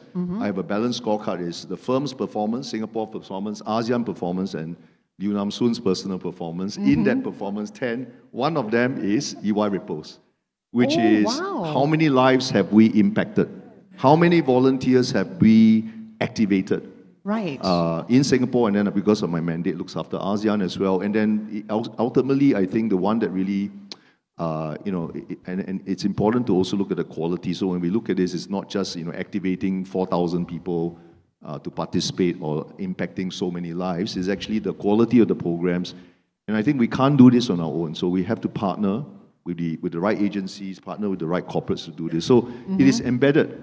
And so if the CEO is embedded and is KPI that way, then I think you get stronger momentum. But I think ultimately you can put all sorts of KPIs. Right. The person must have the heart, right? Must have the heart to kind of bring this all along. Right. So. Thanks so much, Namsoon. It's really incredible to know that volunteerism is actually a key metric in your balanced scorecard, and that is reported all the way to senior global levels of leadership, and yourself and your leadership team are all accountable for that as well, and that tone is driven from the top down, and of course through good and passionate CSR team is also driven from the bottom up. So thank you so much, Namsoon. Madam Zulaiha, coming over to you. You shared that you have over 32 years of experience at Mendaki. I hope it's not confidential info, but in that 30 over years at Mendaki, you would have seen the whole volunteerism movement evolve over the years. Would you share a little bit of your best practice and how SSAs has evolved in their volunteer management? Yeah, certainly it's not confidential, but it just gives away my age. Okay, I'm not here to teach you.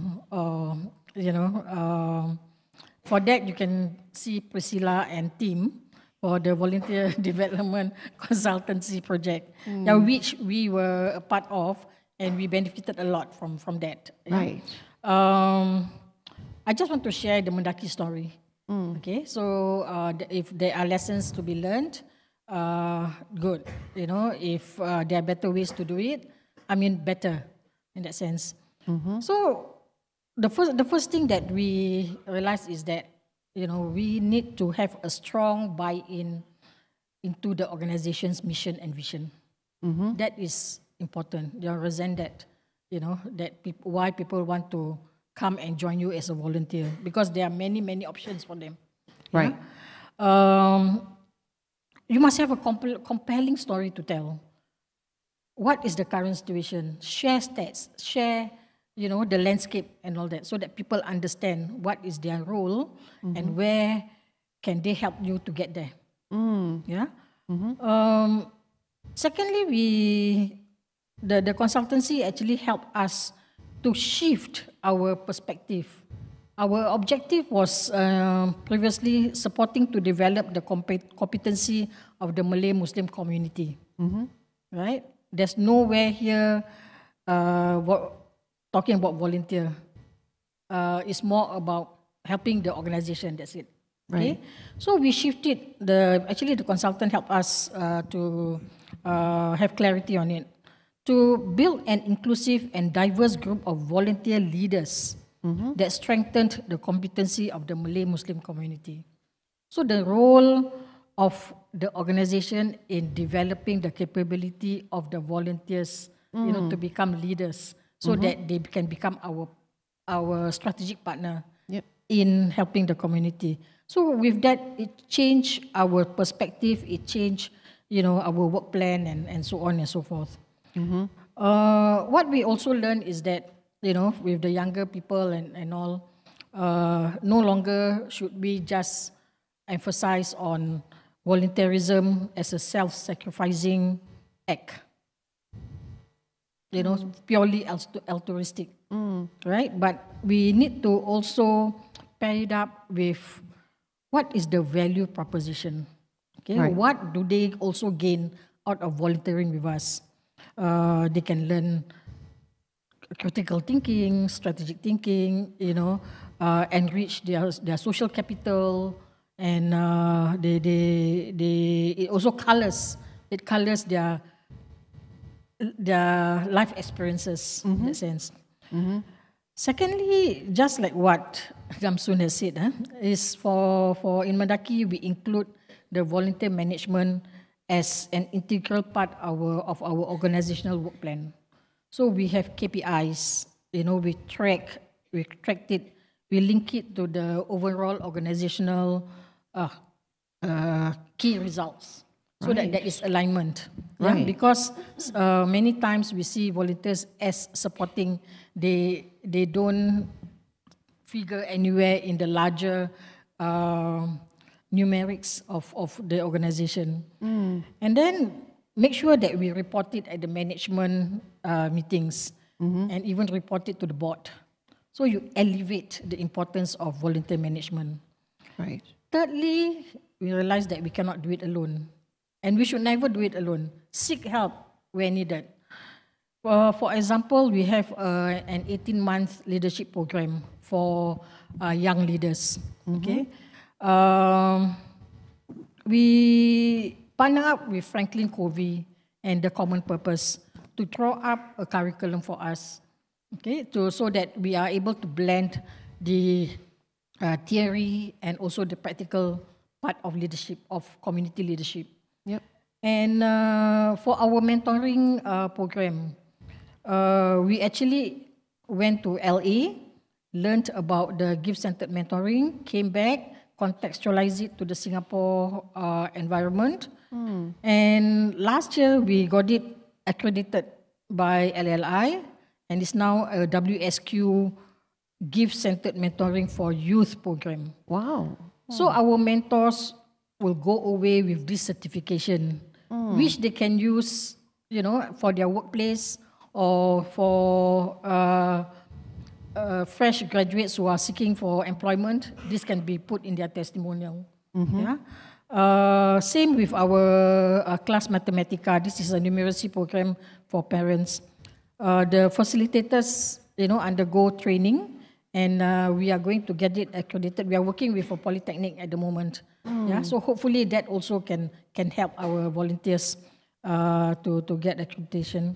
Right. Lastly, continuous engagement with our volunteers. Sometimes we are so busy, we forget about them.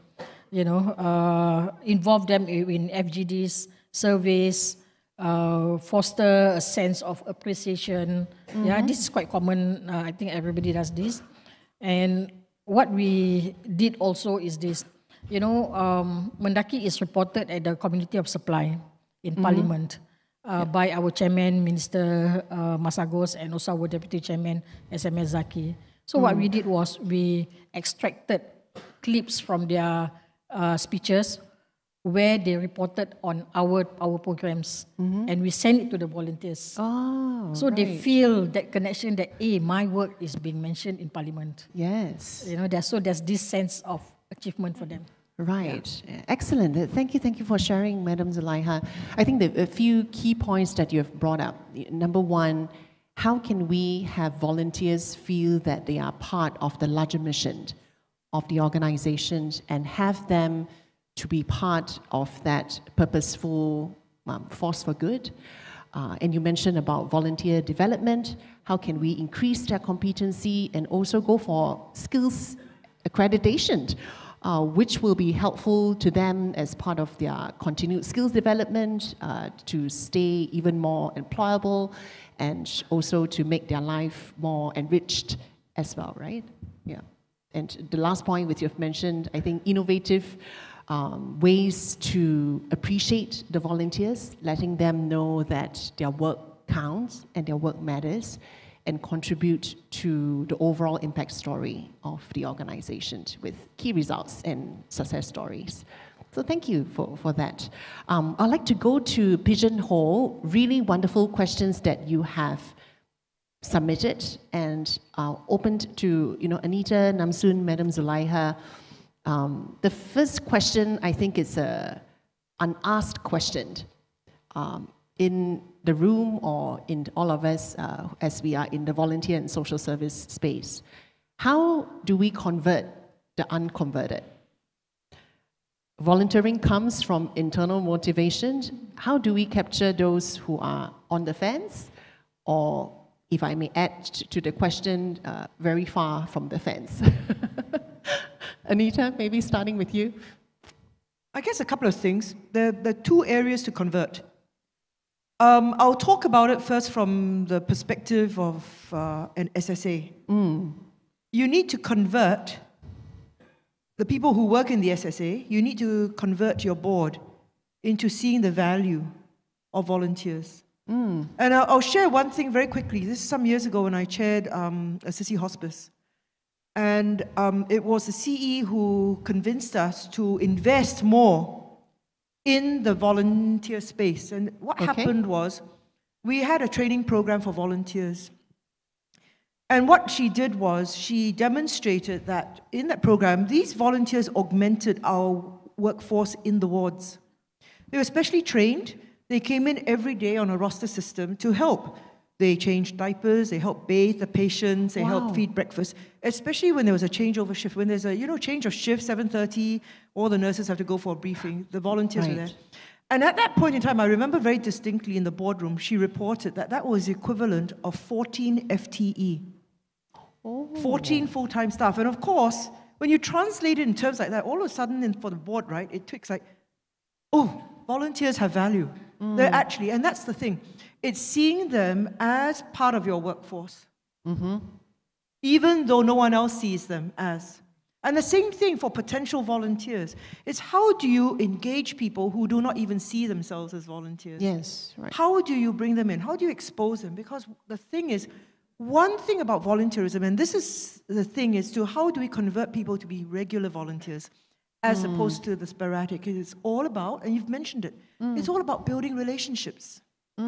So for the unconverted, for the ones who would never think that they would do volunteering, it's also introducing them that volunteering doesn't necessarily mean, I used to think, 5 years into sitting on a board, I got a long-term volunteer award, and I was very confused.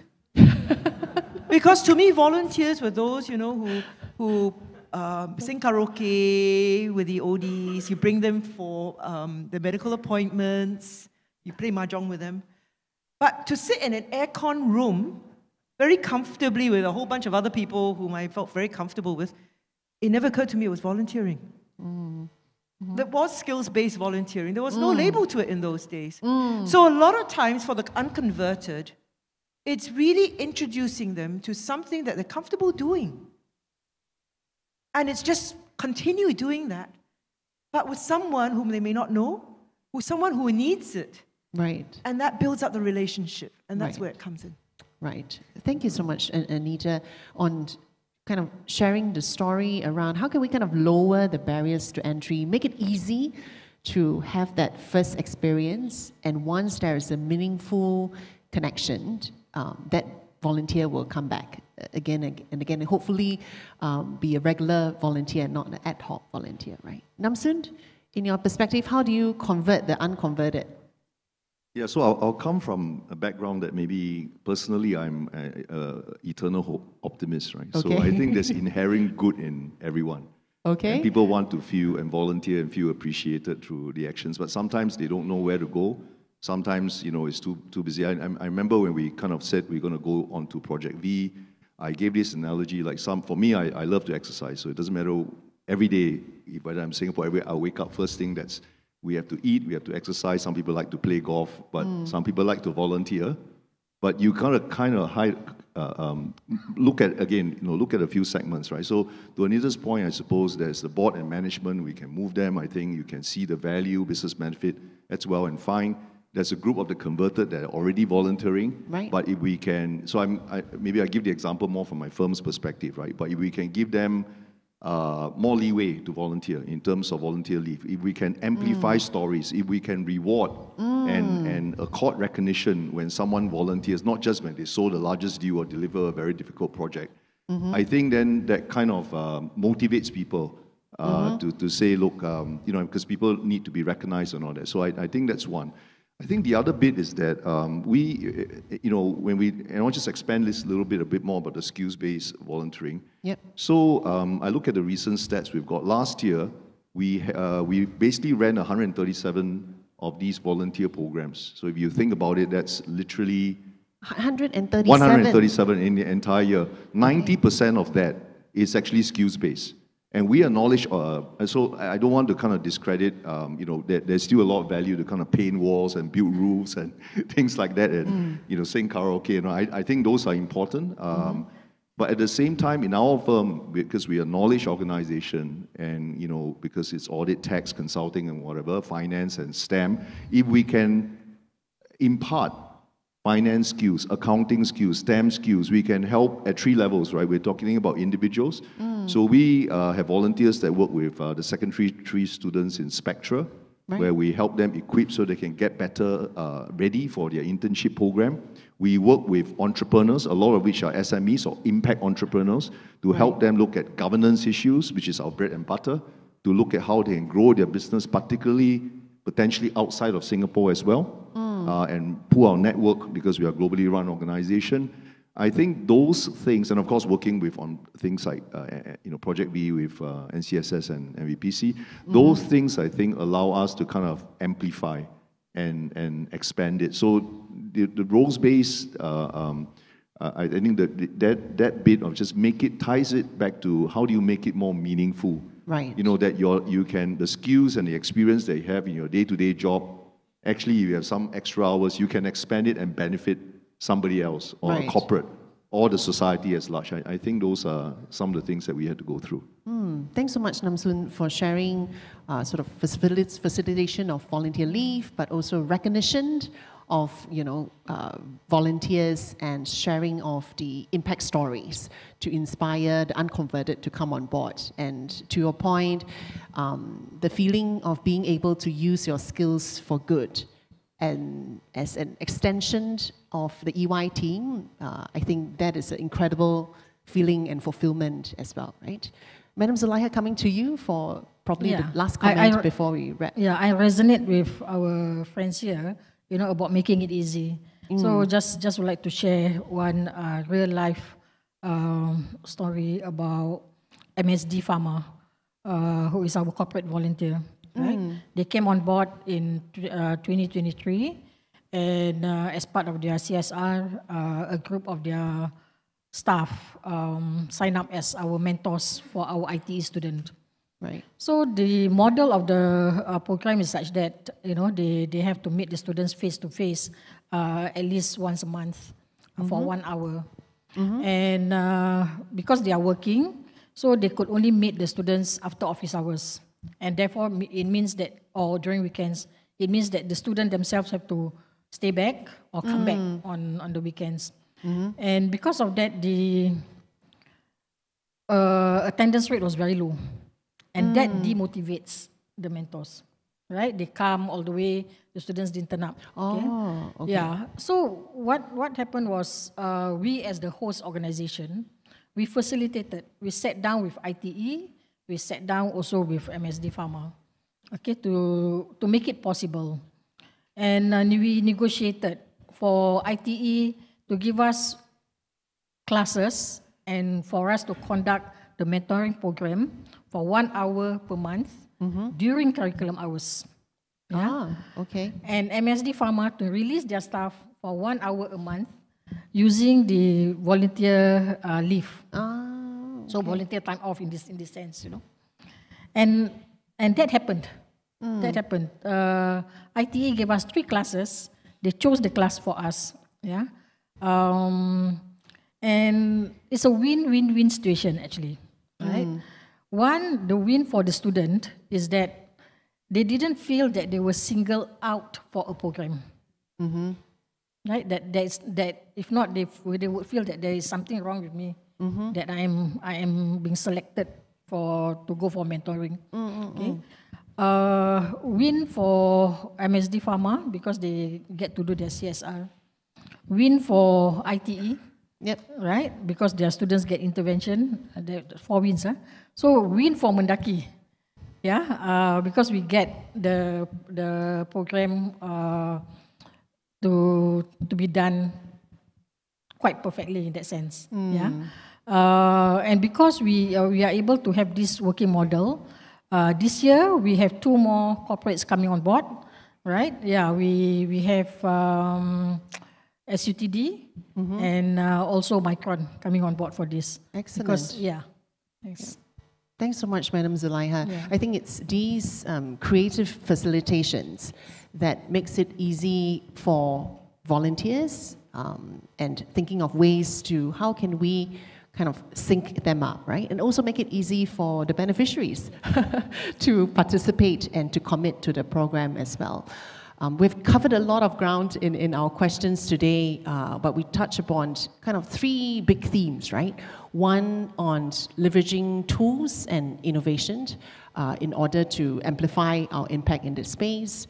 Two, on having a mindset to have this, sort of development and continued growth of volunteers. As they volunteer with us, they can also pick up meaningful skills and experience as well, and having that strong personal purpose and value will keep them coming back for more.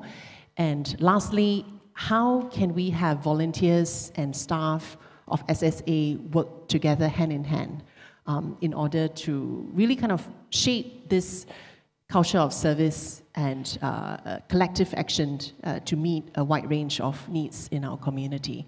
So would you join me in thanking our three wonderful speakers?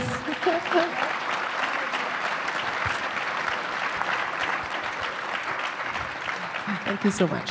Thank you very much to our panel. Excellent moderation by Cheryl, Zulaiha, Namsun, and Anita. Can we have a group photo? Can we get everybody to just... That's right. First a selfie from Anita, and then a group photo. Come, everyone stand up if you could. Just come closer together, and let's have that photograph. And that is also our cue to show our appreciation to our excellent first panel of today. Thank you very much.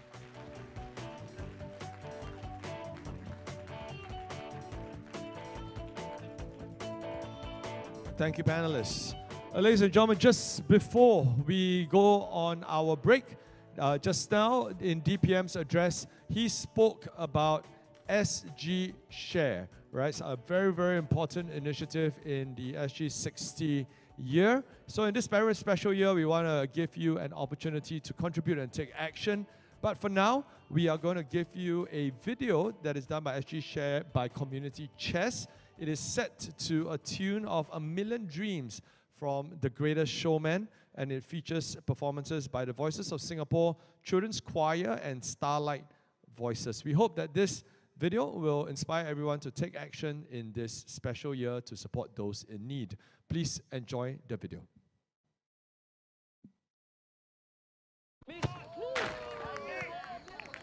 Alright guys, come on, you can do this again.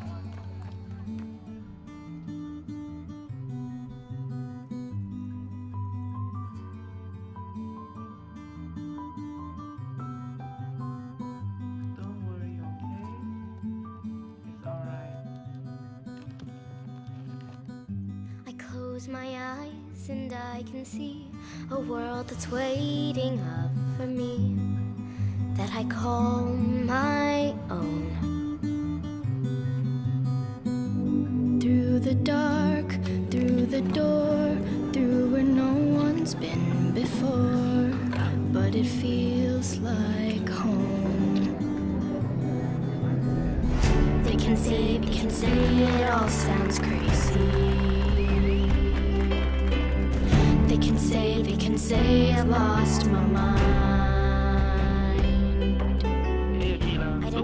I don't care, so call me crazy. We can live in a world that we design. 'Cause every night I lie in bed, the brightest colors fill my head. A million dreams are keeping me. You're really interested in your project.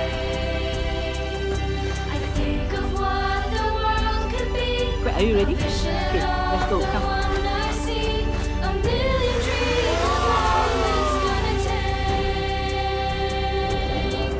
A million dreams for the world we're gonna make. There's a house we can build. Okay, on the board here, okay, I want you guys to actually draw how you're feeling today. With things from far away. Special things I compile. Each one there to make you smile on a rainy day. They can say it all sounds crazy. They can say we've lost our minds. I don't care if they call us crazy. Run away to a world that we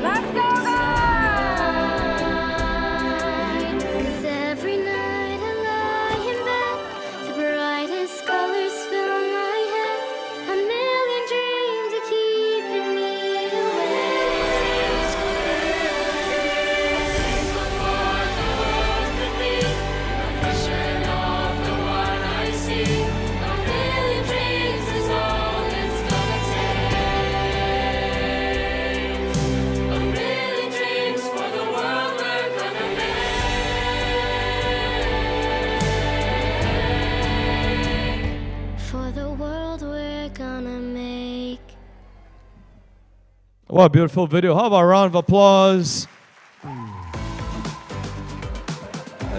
That was, of course, for SG Share, this very special SG 60 year. So ladies and gentlemen, if you'd like to make a donation, volunteer, make a contribution, the way to do so is to grab hold of the brochure that is in your goodie bag, okay? It's hidden, it's at the back of this brown notebook. There is a QR code right here, so make sure you scan it and find a way and spread the news, find a way that you can give back and contribute. All right, so please check out SG Share during the tea break that is incoming. You can also, of course, go to the V Gallery, which is our exhibition, and find out more from our exhibitors as well. The time right now is a very, very nice round number, 11:20. We will be back for our second plenary session at 11:50. Okay, so we got half an hour to network, make a new friend, have some coffee, refresh ourselves, and I'll see you back here at 11:50. Thank you.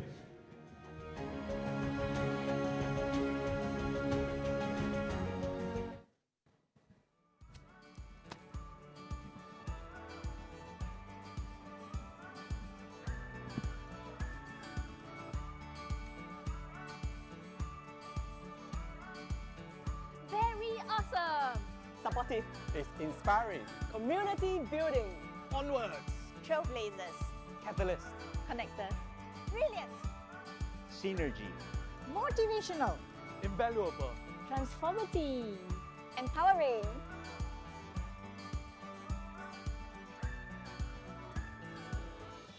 Through the VM Champion program, we have the opportunity to network with volunteer management practitioners from other social service agencies and to learn from the collective wisdom on how to effectively engage and nurture volunteers, allowing me to be able to see their strategic directions and ideas in volunteerism and volunteer management in their different organizations.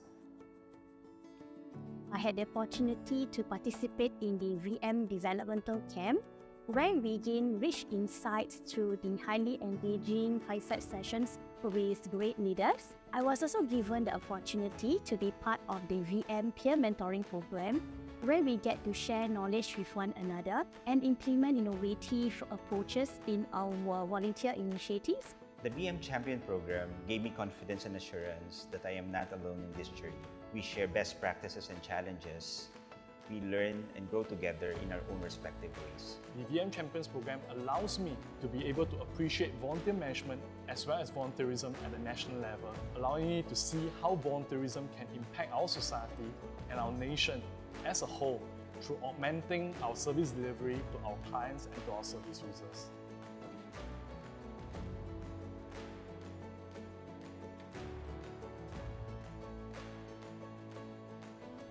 NCSS VM Champion Program is a great initiative to serve the wider community, to have more influence, more impact, and more involvement, to be part of something bigger than themselves. I believe that their training at the VM Champion Program and their work as a VM Champion in the wider community has helped them to do what they are doing in the organization. They have definitely become better leaders. I support the VM Champion program because I have seen how volunteerism transforms the lives of the family and the children we serve. Having a dedicated volunteer manager is key because it has allowed us to better support our volunteers with tools and resources to be engaged with the family and thus maximizing the impact that they have on the life of the family and in particular the children. A deep connection with our volunteers and families create much meaning for our volunteers, and this in return bring much joy to our family.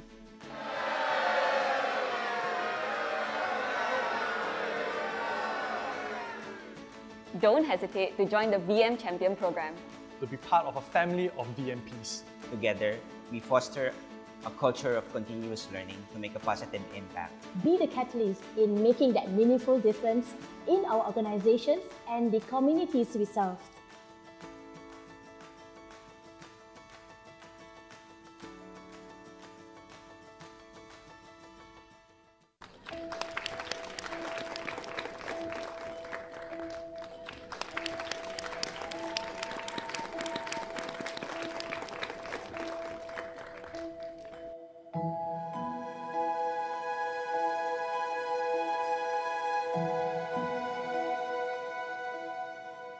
Uncle Paul. Hello, Uncle Paul. This is Natalie, our new volunteer manager. I'm bringing her around today to meet all of the seniors. Hello. Can we get volunteers in to engage these seniors? Yes, let's do that. Hi, good afternoon. I'm looking to find some volunteers to run activities for seniors. Do you think you could help rally some volunteers together?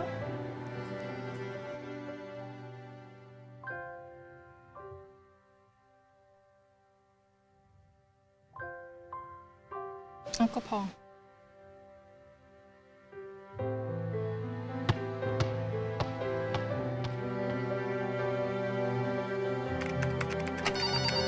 Hello? Oh, no worries. It's okay. Thanks for letting us know. Next time, maybe?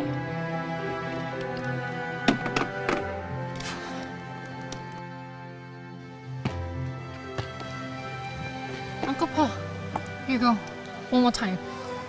Go for it.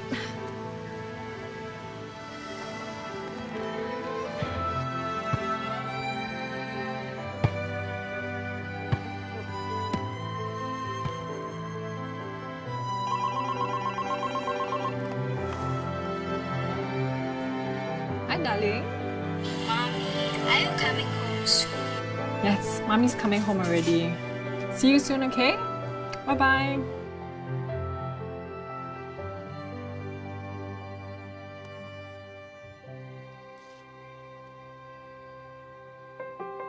Sure, we'll be happy to rally our volunteers. Thank you so much. This means so much to our seniors. I'll see you tomorrow. Thank you, see you. Bye-bye. Yes!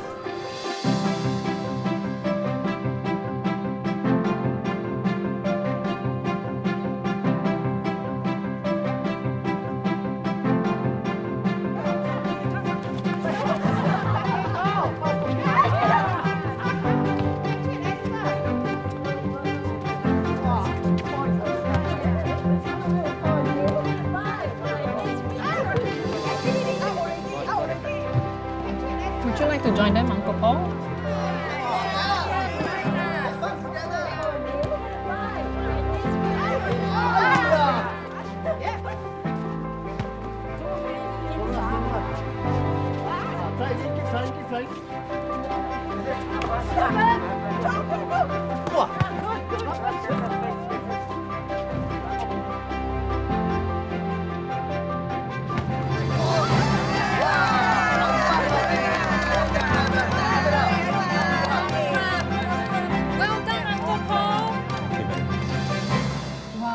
Uncle Paul, you represented Singapore?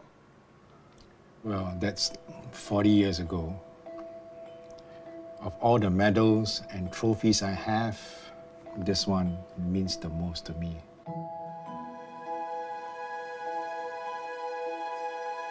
The volunteers are appreciated today. This is for you. What's MVP?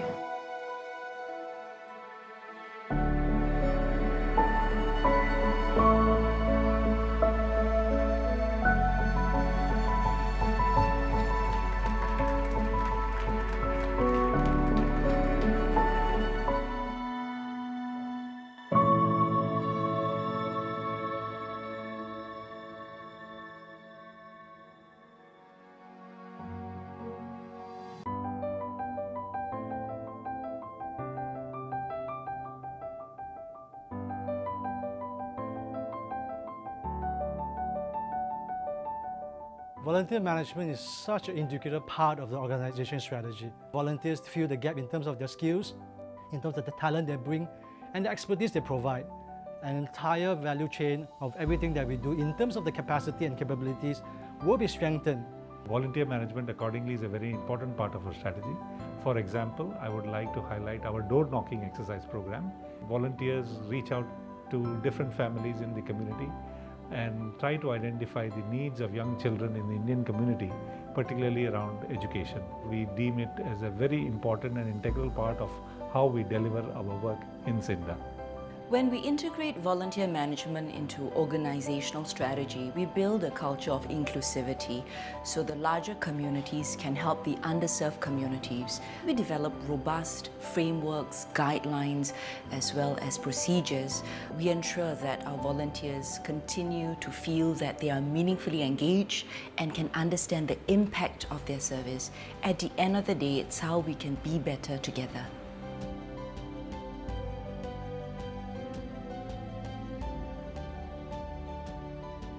We need the help of volunteers to supplement our team of Sinda staff. Volunteers can support by skills-based volunteering, such as in areas like technology, finance, consulting, etc., or by helping deliver our programs more effectively. Volunteers play a pivotal role in supporting our staff. They enable our staff to focus on more strategic tasks and support our organizations through their specialized skills, and we can go further in helping others who need a little bit more assistance. Our volunteers bring talent, bring skills, expertise that perhaps their New Hope doesn't have. When we receive such talent and expertise, we see a lot of benefits to the whole value chain of all the services delivery that we have, enhancing our capacity. One example is the Book Wizards program. We have volunteer leaders who actively coach the volunteer readers to be able to more effectively engage the parents and identify young children's needs. We also look at time. Time is precious for our volunteers. We have been very flexible to look at helping our volunteers to look at short-term, long-term, so that they have been exposed to the work that we do, so that they continue to build such a model to democratize our social compact. At the end of the day, it's really about having our volunteers and our staff work together towards a common goal so that as a whole, we will be a better Singapore.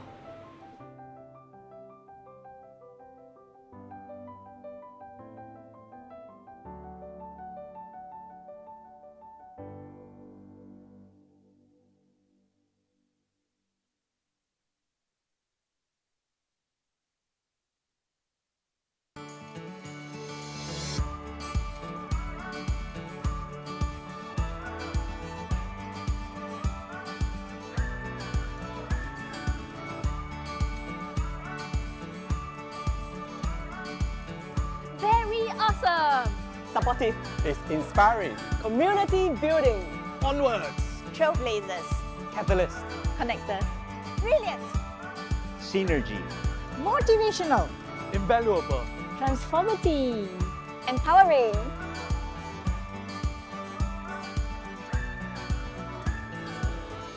Through the VM Champion program, we have the opportunity to network with volunteer management practitioners from other social service agencies and to learn from the collective wisdom on how to effectively engage and nurture volunteers.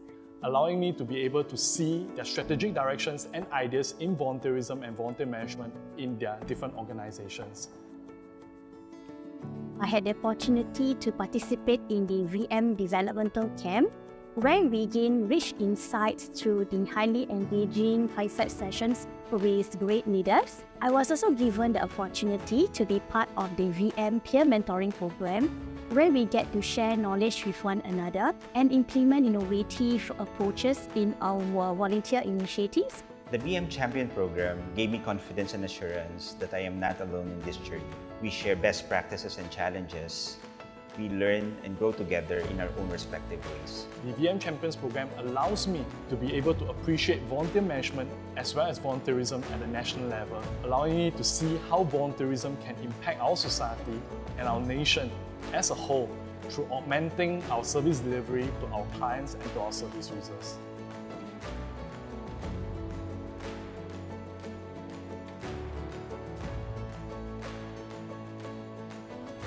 NCSS VM Champion Program is a great initiative to serve the wider community, to have more influence, more impact, and more involvement, to be part of something bigger than themselves. I believe that their training at the VM Champion Program and their work as a VM Champion in the wider community has helped them to do what they are doing in the organization. They have definitely become better leaders. I support the VM Champion program because I have seen how volunteerism transforms the lives of the family and the children we serve.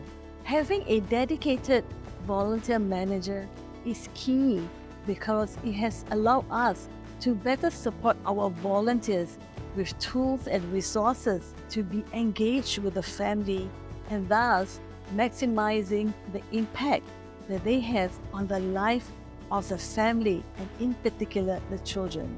A deep connection with our volunteers and families create much meaning for our volunteers, and this in return bring much joy to our family.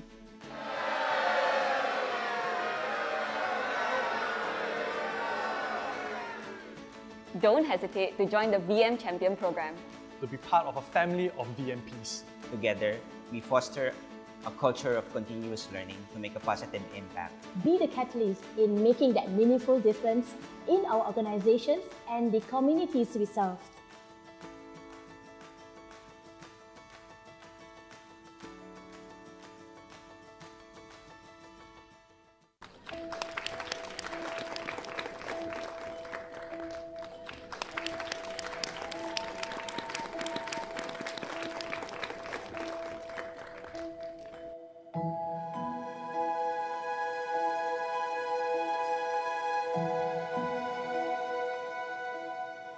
Uncle Paul.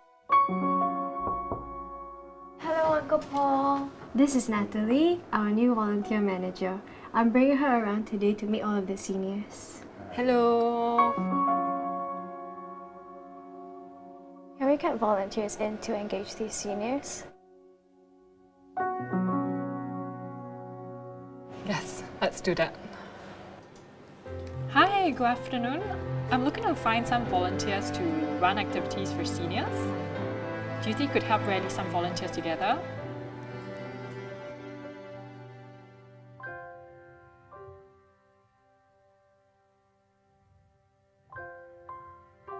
Uncle Paul.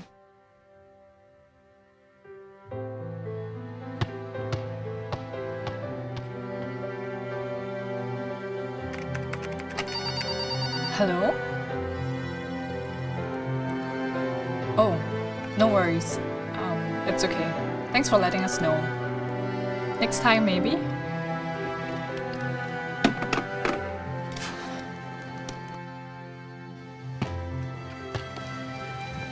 Uncle Paul, here you go. One more time. Go for it.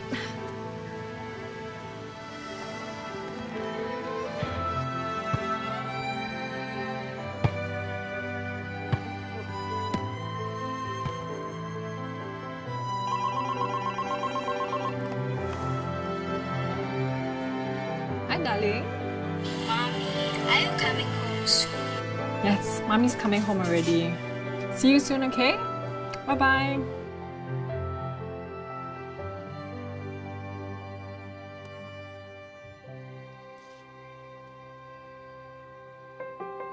Sure, we'll be happy to rally our volunteers. Thank you so much. This means so much to our seniors. I'll see you tomorrow. Thank you, see you. Bye-bye. Yes!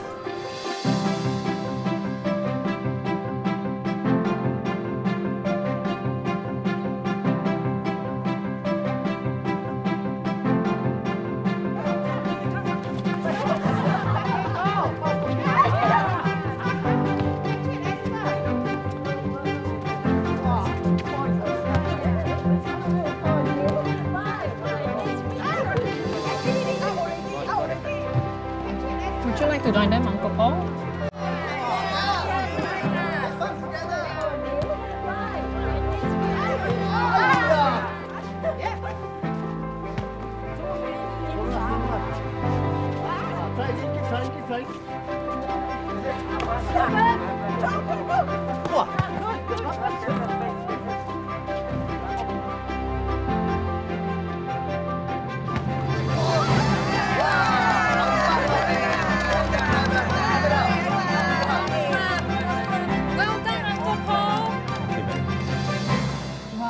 Uncle Paul, you represented Singapore? Well, that's 40 years ago. Of all the medals and trophies I have, this one means the most to me.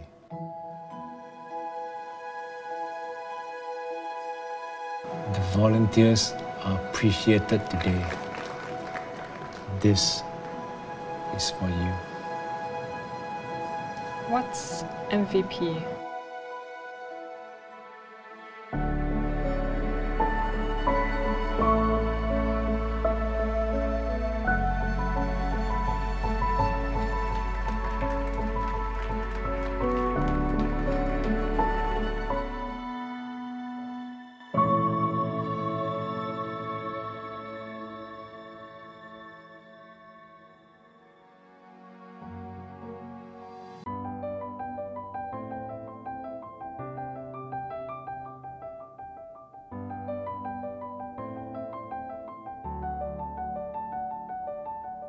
Volunteer management is such an integral part of the organization strategy. Volunteers fill the gap in terms of their skills, in terms of the talent they bring, and the expertise they provide. An entire value chain of everything that we do in terms of the capacity and capabilities will be strengthened. Volunteer management accordingly is a very important part of our strategy. For example, I would like to highlight our door knocking exercise program. Volunteers reach out to different families in the community and try to identify the needs of young children in the Indian community, particularly around education. We deem it as a very important and integral part of how we deliver our work in Sinda. When we integrate volunteer management into organizational strategy, we build a culture of inclusivity so the larger communities can help the underserved communities. We develop robust frameworks, guidelines, as well as procedures. We ensure that our volunteers continue to feel that they are meaningfully engaged and can understand the impact of their service. At the end of the day, it's how we can be better together.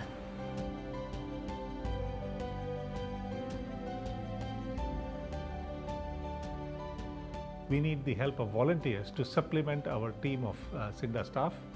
Volunteers can support by skills-based volunteering, such as in areas like technology, finance, consulting, etc., or by helping deliver our programs more effectively. Volunteers play a pivotal role in supporting our staff. They enable our staff to focus on more strategic tasks and support our organizations through their specialized skills, and we can go further in helping others who need a little bit more assistance. Our volunteers bring talent, bring skills, expertise that perhaps their New Hope doesn't have. When we receive such talent and expertise, we see a lot of benefits to the whole value chain of all the services delivery that we have, enhancing our capacity. One example is the Book Wizards program. We have volunteer leaders who actively coach the volunteer readers to be able to more effectively engage the parents and identify young children's needs. We also look at time. Time is precious for our volunteers. We have been very flexible to look at helping our volunteers to look at short-term, long-term, so that they have been exposed to the work that we do, so that they continue to build such a model to democratize our social compact. At the end of the day, it's really about having our volunteers and our staff work together towards a common goal so that as a whole, we will be a better Singapore.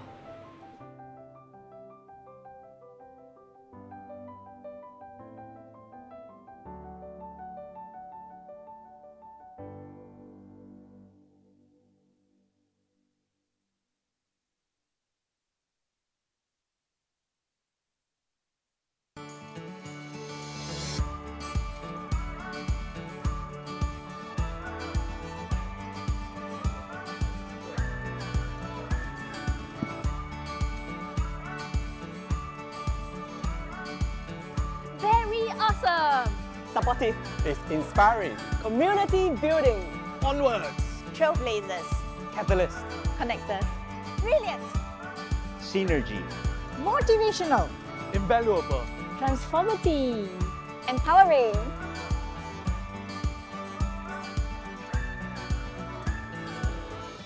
Through the VM Champion program, we have the opportunity to network with volunteer management practitioners from other social service agencies and to learn from the collective wisdom on how to effectively engage and nurture volunteers.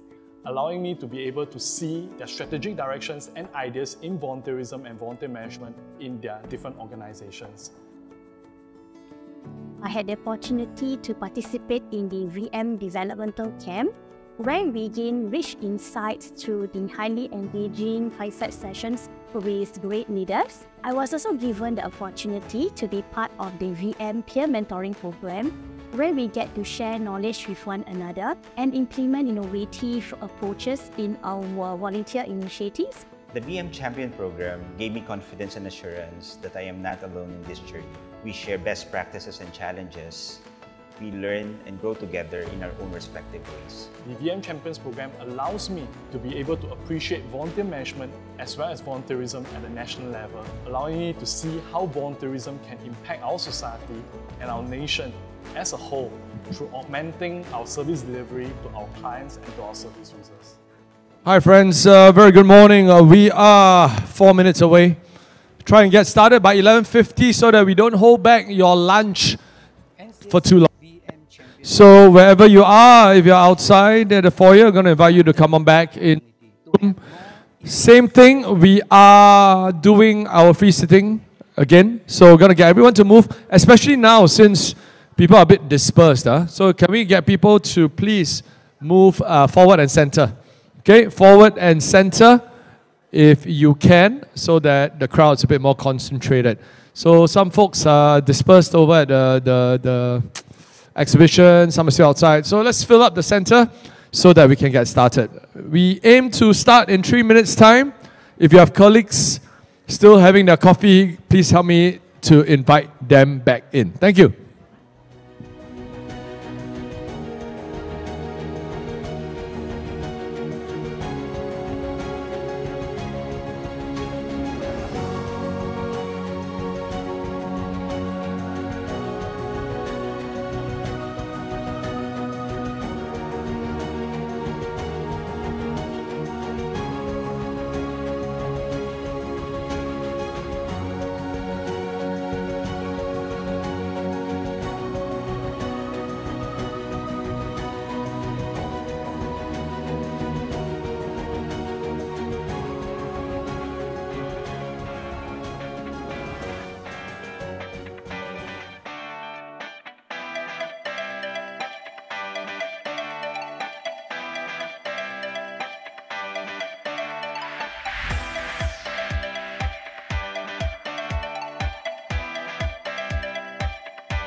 All right, friends.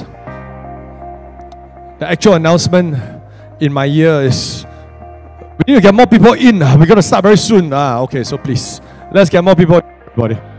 Come on in, take your seats. Come to the middle, come forward, fill up the seats. Our next plenary will feature Senior Parliamentary Secretary Mr. Eric Chua.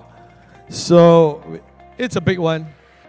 And of course, it's very informative because we're going to talk about maximizing volunteer impact in an evolving landscape. So you can tell that the ground's shifting below our feet, beneath our feet. How can we ensure that we continue to stay relevant and continue to have impact in our volunteer management? Important topics. Please come on in, take your seats. Same thing, we want to try and get people to the middle if we can. And we're going to get started. I see SPS joining us in the room. No worries. Sir, we got another couple of minutes and we're going to get started soon.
Ladies and gentlemen, 2 minutes.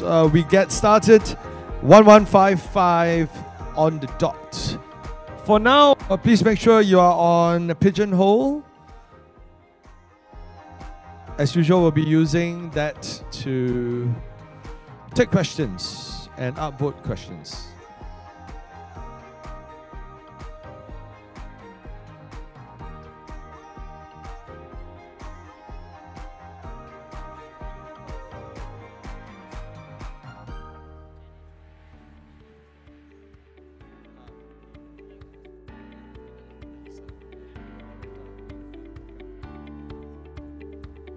Okay, friends, the QR code is already on screen, left and right. Please make sure you've got it scanned up and you'll be able to ask the panel some questions. The topic is maximizing volunteer impact amidst an evolving landscape, and we're going to get started in 30 seconds. Final announcement to everybody outside. Please make your way in, get yourself comfortable. One more very informative panel before we hit for lunch.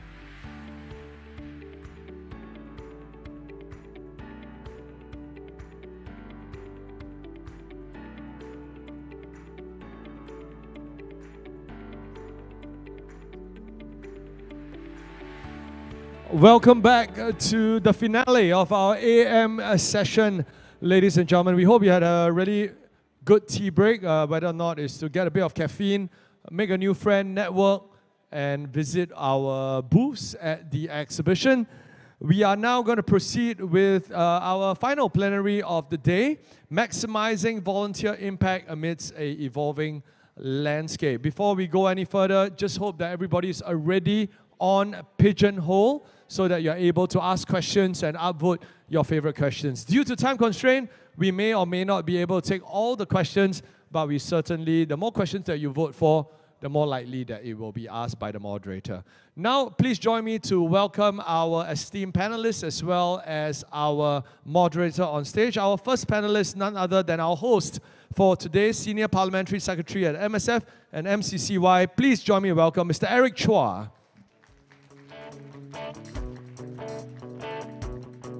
We are also happy to welcome Ms. Janet Young, Managing Director and Group Head of Channels and Digitalization, Communications and Brand at UOB. Janet, everybody.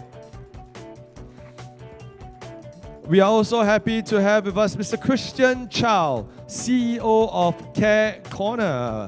Christian. And our very dynamic, very energetic moderator for today is Executive Director of Campus Impact, Ms. Eliza Chen. Right? Thank you so much, Ricardo, and thank you everybody for staying for the next plenary session. I hope you've been having an inspiring morning. I myself was holding back tears, you know, when we watched the Million Dreams video, right? And that's what we're all here for. We're here to see how we can take volunteerism the next step forward, especially in a world that's really fraught with so many changes, so many different trends, so many shifting attitudes. What will continue to anchor us forward, what will continue to strengthen us as a nation will be our social bonds, right? And volunteerism really helps to move that needle in this aspect. With that, maybe I can start our second plenary, Maximizing Volunteer Impact Amidst an Evolving Landscape. But before I do that, I wanted to maybe give us a little bit of a glimpse into each of our panelists here today. You know them by their official titles, but I think in the midst of shifting sands, right, and when it seems like there's no firm foundation, what can continue to anchor us will be our why, right? We all know, yes, it's important to volunteer. Volunteerism will do so many good things, but why, right? So maybe we can take turns, right? SPS Eric first, who has been a very seasoned volunteer himself. Why is volunteerism important to you? Well, first of all, just let me say a big thanks to Eliza as well as a fellow panelists, Christian as well as Janet, for allowing me to be part of this panel. And I want to thank all of you for coming back as well for panel 2.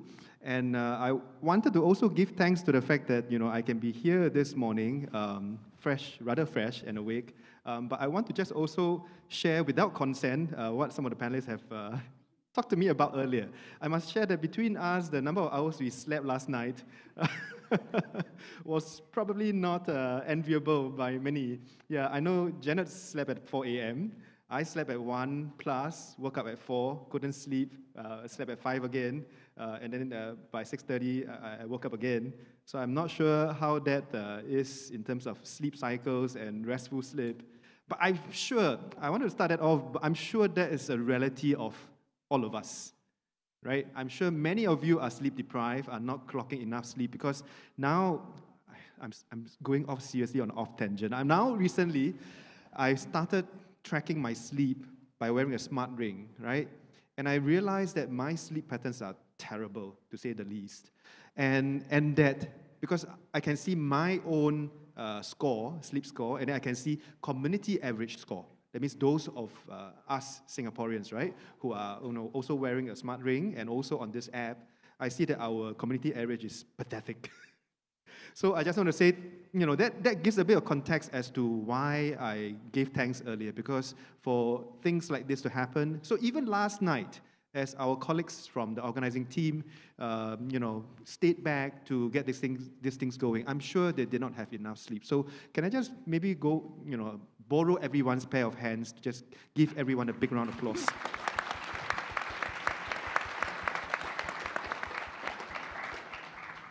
Just that alone, I already took 2 minutes. I know the counter is ticking.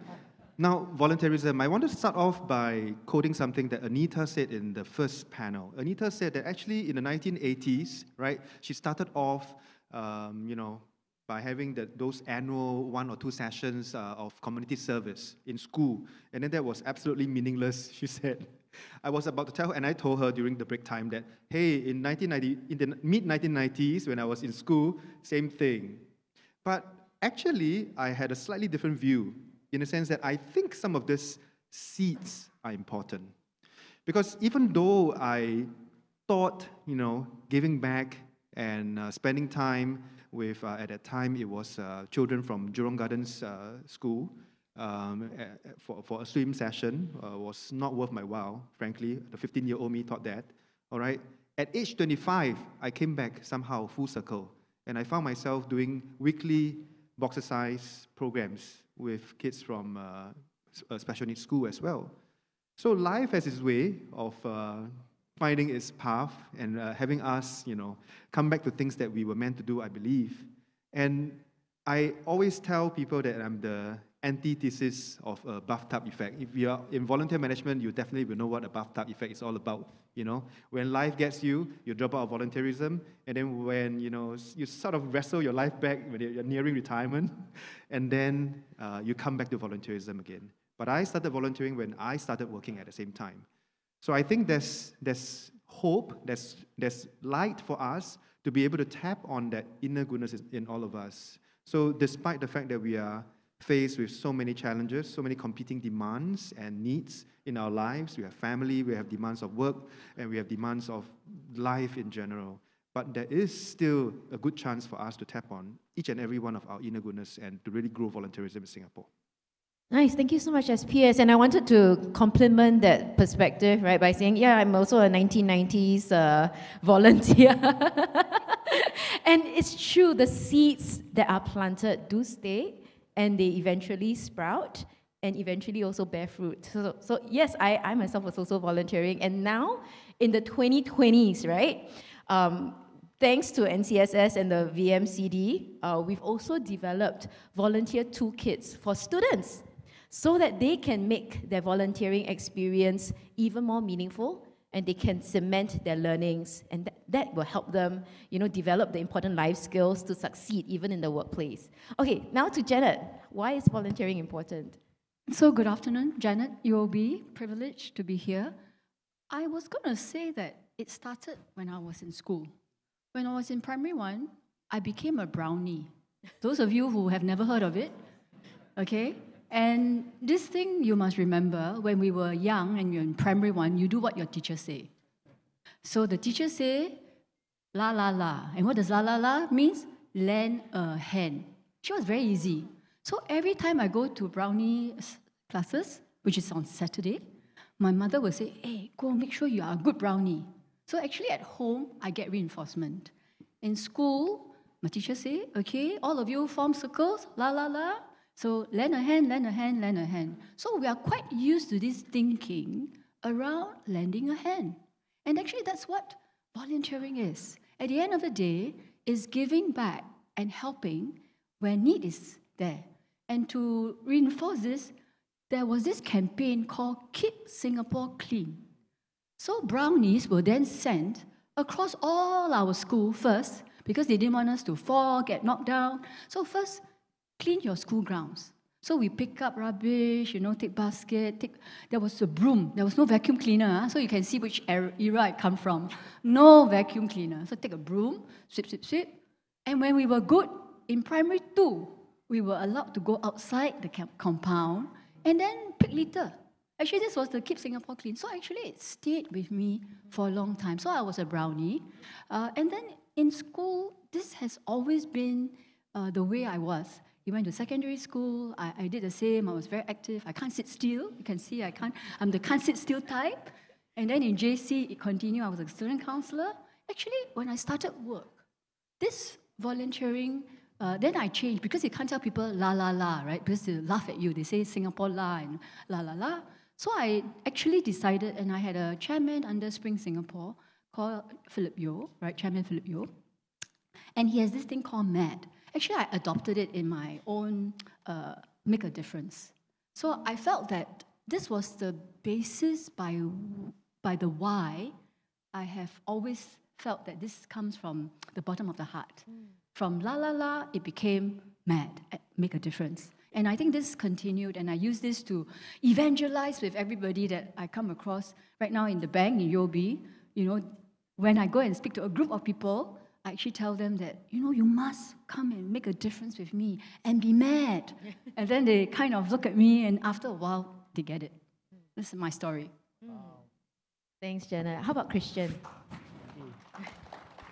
Okay, louder applause, please. Like really making a difference, right? Let's get mad about volunteerism. Okay, Christian. Oh, you have both SPS Eric and Janet, you have got such amazing stories.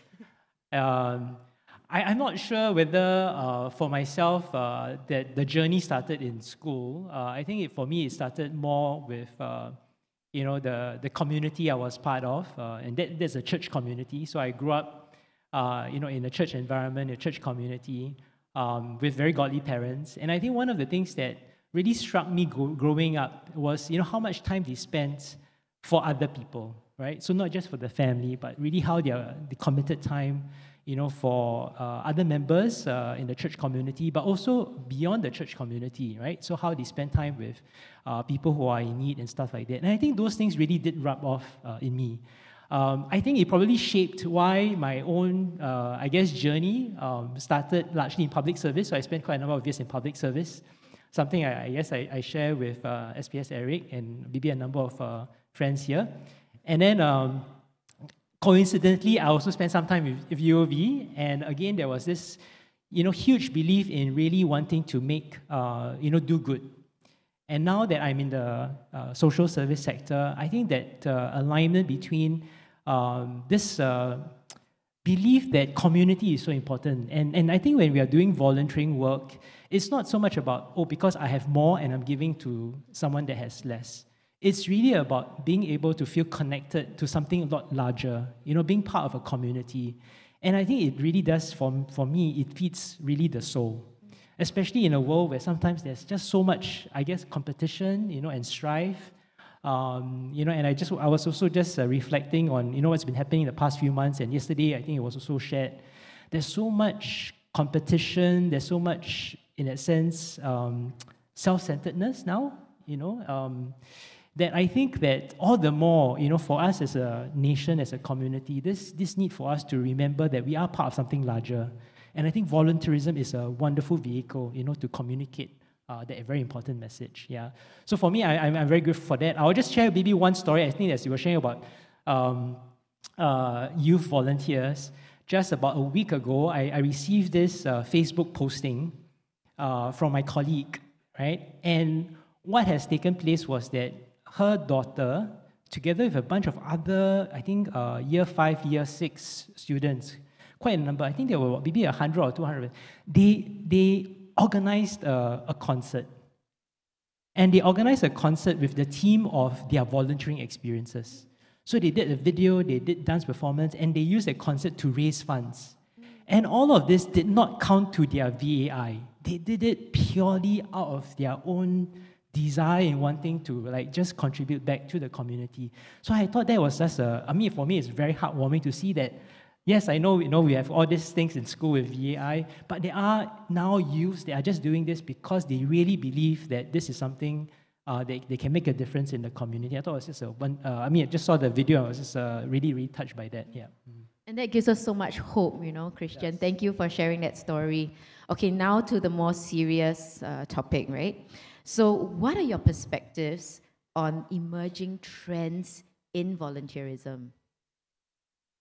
Maybe SPS first? Yeah, staring at me as well, assuming you're behooving me to answer the question. Volunteering trends, that's a big question. And I think that, you know, there are a few that I would probably want to point out too. And I think with, you know, just now we had on stage the presentation of the Project V partnerships. And I think we have seen Project V grow over the past few years. And I think the want and the, I wouldn't say impulse, but the motivation on the part of corporate partners to want to be in it for the long term, to want to do sustainable engagement, to want to really understand the impact that they are making with the communities that they're working with. I think that's a really marked change from before, now compared to before. That's one. On the second point I want to make really is the fact that actually our social service agencies are also stepping up, right? I read from a recent survey that about 8 in 10, that's 80% of our social service agencies actually do have in place a volunteers management framework. So they're actively and also systematically going out to woo and also to retain volunteers, good volunteers, as well as our corporate partners. So that's the second point. Third point really actually is something that's drawn from my own experience in this sector for the past 5 years. And I must say that, you know, in everyday life, there are a lot of things that energizes you, and there are some things that de-energizes you. But one of the things that really energizes me is the work in the social service sector. And the fact that I see a lot of evolution that's going on. So DPM, in his opening remarks, spoke very briefly about Comlink Plus. And to me, there's really a very marked way in which we are evolving the way we are working with the beneficiary families in our community. Moving from a point where we try to keep them afloat, where we provide social assistance, and now we are pushing ahead, working with community partners, working with corporate partners, and working with individual volunteers in order to help uplift these families in rental flat situations. So going on to a mode of empowerment. So if you were to Google a little bit about the Comlink Plus progress packages, you'll also find that, hey, that's not just, you know, 4 packages or funding pots, right, that are purely funded by government monies. Actually, a large part of Comlink's progress packages funds came from corporates, came from you know, community organizations.